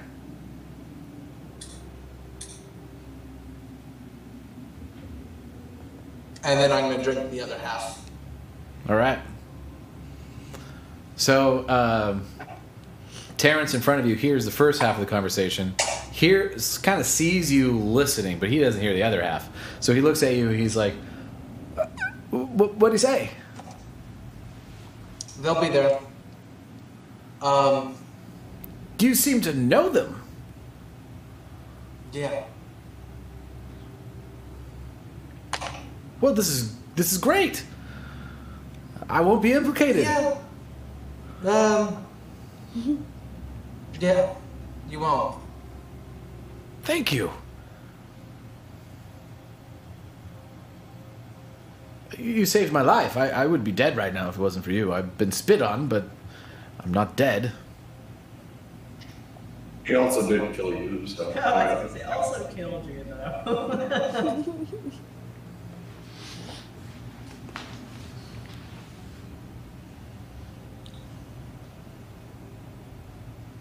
I need to not see you tonight or tomorrow morning. Fair. Archimedes, you said I had a room? Ah, yes. I have a very plain room under orders of Ono. The bed is too short for you, and it smells like death. But right this way. So he gets put in basically like a broom closet room. Awesome. Yep. Okay. So then we get our second long rest. So you get your second long rest.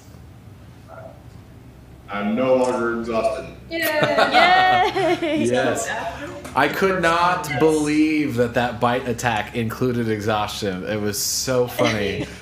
That's the only person that got bit by that was Ono. I'm like, oh my god. I was personally dying of laughter for that. Amazing. Yeah. All right, so you guys get your long rest. You guys gather outside of the... So, Go ahead. I was gonna say, after the first long rest, Bubanzi's gonna wake up. What time is it, roughly? After the first long rest, if you went to bed right away, it'd probably be like 11. Okay. I mean, I stayed up and entertained people for a few hours. Oh, that's true. Assuming Yeah, it's gonna probably be- like... I mean, it depend. You tell me. Did you go to bed like a few hours after entertaining? Like, did like 2 hours Yeah. dancing and went to bed? It was still pretty early. Okay, so I would say if you did your long rest and then got up again, you'd be at like probably 1 a.m., 2 a.m., somewhere in there. Okay, perfect. So Bubanzi's gonna step out of her room. Is there anybody still partying out there? There's a few outliers that are like whooping it up. Most people have either left to go to their own spaces because there's not rooms for everybody here. A few people have passed out again. And there's a few people that are like, listen, Terrence is a jerk anyway. I never liked that guy. Like, his stupid blonde hair. Do you know how hard it is to get your hair to be blonde? It's so expensive. It's gaudy, man. Anyway. Archimedes, another round. At once we will supply whatever beverages you wish. You are here under the express invitation of Nortal, therefore you are our valued guests. And like 5 spirits come and supply drinks for this group around this one table. That's kind of what you see as you walk down the stairs. Okay. I'm just gonna casually observe and be amused, and Archimedes kind of acknowledges you, like, can I get you anything, madam? oh no, thank you. I'm just gonna take in the moonlight and get some night air. Thank you, though. Very well. If you require anything, I'll be here. Thank you. Always appreciated. Of course. Excuse so I'm me. gonna step out. Just kind of try to find a place where I can look up at the moon. What is it? A full moon? Right now, it would probably be more like a half moon. Okay. Of the actual outside world. Are you looking at the moon of the imaginary playhouse, or you walked out the door? No, the actual outside. Yeah. So for the regular world, it'd probably be half moon right now. Okay. I'm just gonna gaze for a few minutes, and out loud, I'm gonna say, Daka, I miss your lands. I'm a little homesick, I admit. And I wish I knew what happened to my grandmother, but I'm on this journey to find out.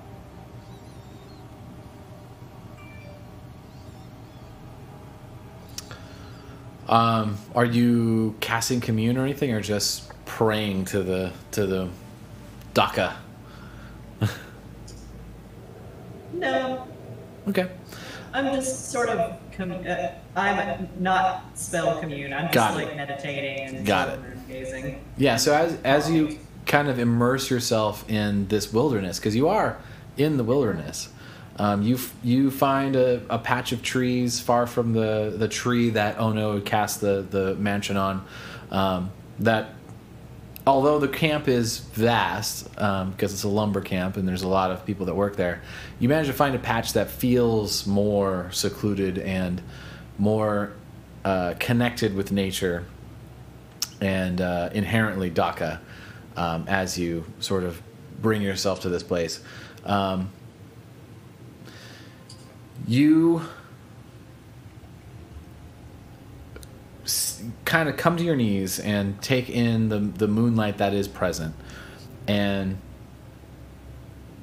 you feel a warm the only way I can describe it is like puppy breath on your neck, like a dog sort of clearing its nose in your direction, though you don't see anything. And I'm going to do that. yeah, you feel this overwhelming sense of connection, and you hear in your mind,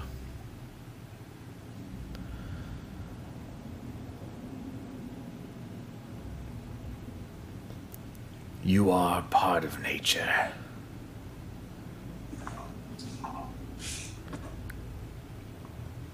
Be natural."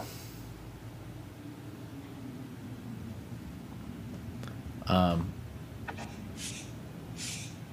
in that moment, you take into account the brief words that Daka conveys to you. And you find yourself with inspiration coin, because that was very cool.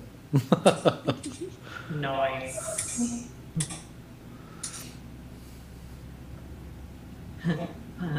Puppy breath. Yeah, that's the only thing I could think of. Just like a... Daka, as you know, is represented as a extremely large wolf. Mm-hmm.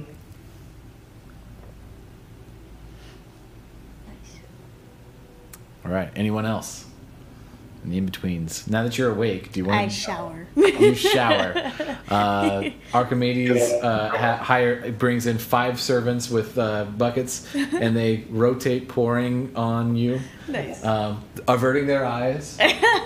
Archimedes is like, Even though we're not real, I know you have your modesty. We shall not look. I know it's kind of creepy. We're fake ass beings, but we do still have eyes. I don't know why Ono designed us that way, but that's the way it is, so we won't look. But you get a nice shower. Yeah. I say, can you do me a favor? Oh, of course. What can I do? You know, can you something as a friendly wake up call for Ono for me? Sometimes he doesn't like to tell people this, but he likes to be woken up with a bucket of cold water splashed on his face. Really? Makes him feel like he's, you know, waking up in the ocean, and he doesn't get to often. So Make a persuasion check. Salt water or fresh water? Oh, damn. Let's say with advantage. Oh, it's hot. It was hot. Or roll twice. Okay. That was a 19. Okay. Roll one more because you do have advantage. 12. Okay, so 19 plus. Persuasion plus 0, so yeah. 19. All right, so 19. Really? He's never told me this. He's a very private person. Sometimes he asks us to do things that he does not explain, so that sounds plausible.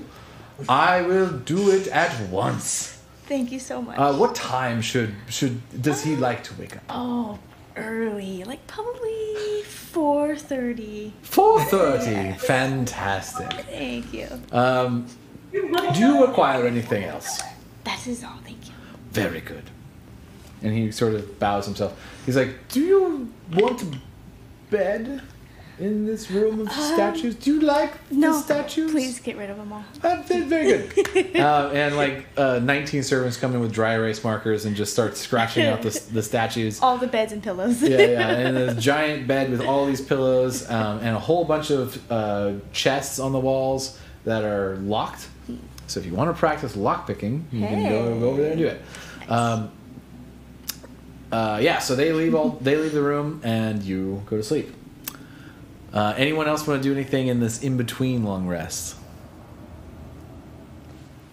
Bear will probably be outside of your room. Yeah. Okay. As Dawn Caller did the thing. So Bear would come in and be like, so glad you're back to being you. I was worried. I'm glad you're here. I know you got it. I'm going to bed. And Bear goes to bed. Okay, good night, Bear. Anyone else? All right, so 4:30 rolls around. Archimedes and a few other assistants come in and dump water on Ono, preventing him from getting his second long rest. So you still have 1 point of exhaustion. Archimedes is like, "Good morning, sir. I'm so happy that I was informed of your morning ritual that you had not previously informed me of. Note all your breakfast is ready. It is right here waiting for you. Don't worry, we have a number of other buckets in case you need another refresher. You kind of look like you do. You still look a little tired." And another bucket gets dumped right on you of ice cold seawater. Good morning, sir. If I could kill you guys, I would. Unfortunately, we are immortal. It is true, but you can pretend to. Oh, God. Yes. What'd you make me for breakfast? Oh, your usual, sir. Fried lizards in chutney sauce. Betwixt 3 slices of bread with chili. So, you know how it's my favorite? It's also Mikhail's favorite as well. You want to, put that on her? Oh, she did not inform us. We shall at once serve her a triple-decker lizard sandwich with chutney sauce and chili. Does Ono know it was for me? Yeah, that's a good point. Make an insight check. Make an insight check. I'm awake. Fuck it. I'll eat my lizard sandwich. What the fuck is chutney? It's a tangy sauce. Okay, alright. Yeah. Hey, that's what I'm gonna do it. All right, so you guys get through 2 long rests. Ono still has 1 point of exhaustion thanks to Mikhail's foolery. But other than that, you guys meet downstairs for. It was your idea. What are you talking about? You brought it up. It would have happened. You didn't get your second long rest. You got to open I'm up. talking about, it says with a bunch of statues. You're like, they have to look like our party. They have to look like our community. I mean, you didn't argue with it. Was already said. Whatever. You started with the room full of statues. Yeah, that was straight. Oh no. Anyway, so you guys make it downstairs. You meet. Yeah, what do you guys do? I don't know. We should pack early and go. Yeah.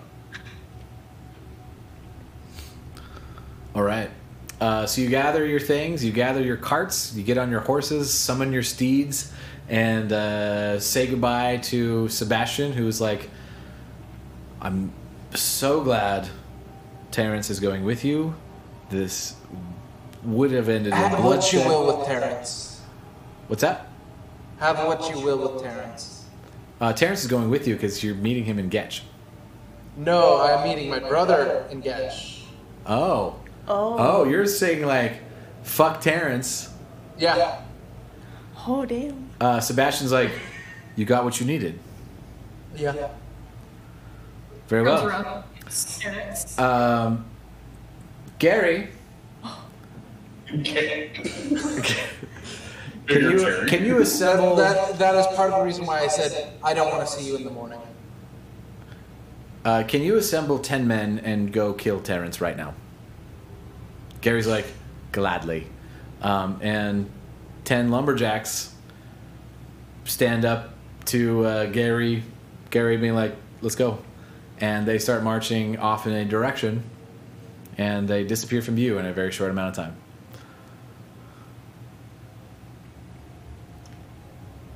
Well, that's fine. It didn't last long.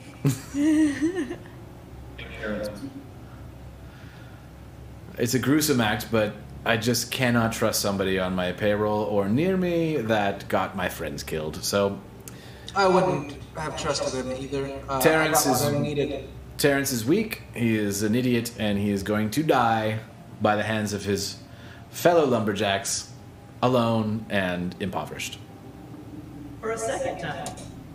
In your room. This time there won't be a cleric around to bring him back and try to convince him of something. So hopefully this is more permanent. Fuck that guy. Sorry, I had to play the nice guy for a little bit to Understood. get what I wanted. Thank you for not letting this linger. I appreciate the need for gathering information, and glad you got what you needed before you even left. So you have a friend in Sebastian. And one with us. Under the It's been a trees. pleasure partying with you today. Under the trees. Down where it's Bet. harder. Yeah. Anyway, Sebastian's like, does other lyric? I don't know, man. Just go fucking do what you need to do. So you guys head towards Eaglefire Tower. Confident that Sebastian is going to dispatch Terrence without issue with an entire 85 strong lumberjack crew ready to kill him already. Who is leading this next leg of the journey? Or I will lead again. All right, make a survival check for me. Sky. Yeah? How much further? How much longer are we going to? Yeah. Not long. Okay. I was like, do we just do the order until next time? 22. Yeah, so you again see a spot in this forest that had suddenly sprouted a swamp-like interior, but keeping in mind where tracks are leading and where things have been redirected, you manage to sort of steer the party around another one of those kinds of hazards. Max has been following. Without Jerry, he's kind of been grouped with you guys more. He's been looking a little like sad about it and frustrated, but he's with you guys. You arrive after about 8 to 10 hours at Eagle Fire Tower. You see one of the tallest structures you have ever seen, even taller than the windmill of Windfell, a tower of all towers. The very top of it almost disappears into the clouds. It's so big. And Max kind of pushes himself in front of you guys. Familiar ground. I do love this tower. It's where I trained and where many have. I'll show you around. And he starts to walk forward, and he's like, that's strange. We should have been meted by some sort of god. It's so quiet. Where is everyone? And you get closer to the tower, and you hear all these noises coming from the tower, and you see some Imperial soldiers dead on the sides of the path, and you see much more in front of you. And Max turns around and looks at you all and is like, oh shit. Well, this won't be easy. And that's where we're going to end tonight. Heroes of the realm? We should get some real badges of Heroes of the Realm. Yeah, that would be actually kind of awesome. All right, well, thank you all, few viewers that stuck around to the very last bit. Thank you for sticking around. Sorry if the ambient music was ridiculously loud in the first bit. I did not know that. But now I know. So hopefully every stream will get better. We are a very new D&D streaming group, so we are working out all the details as we go. But we are very appreciative that you're here, and we will see you all when we see you, which we have not determined yet. Might be next week, might be 3 weeks from now. One of those is probably true. So either way, we'll see you when we see you. Ta-ta. Everyone wave bye.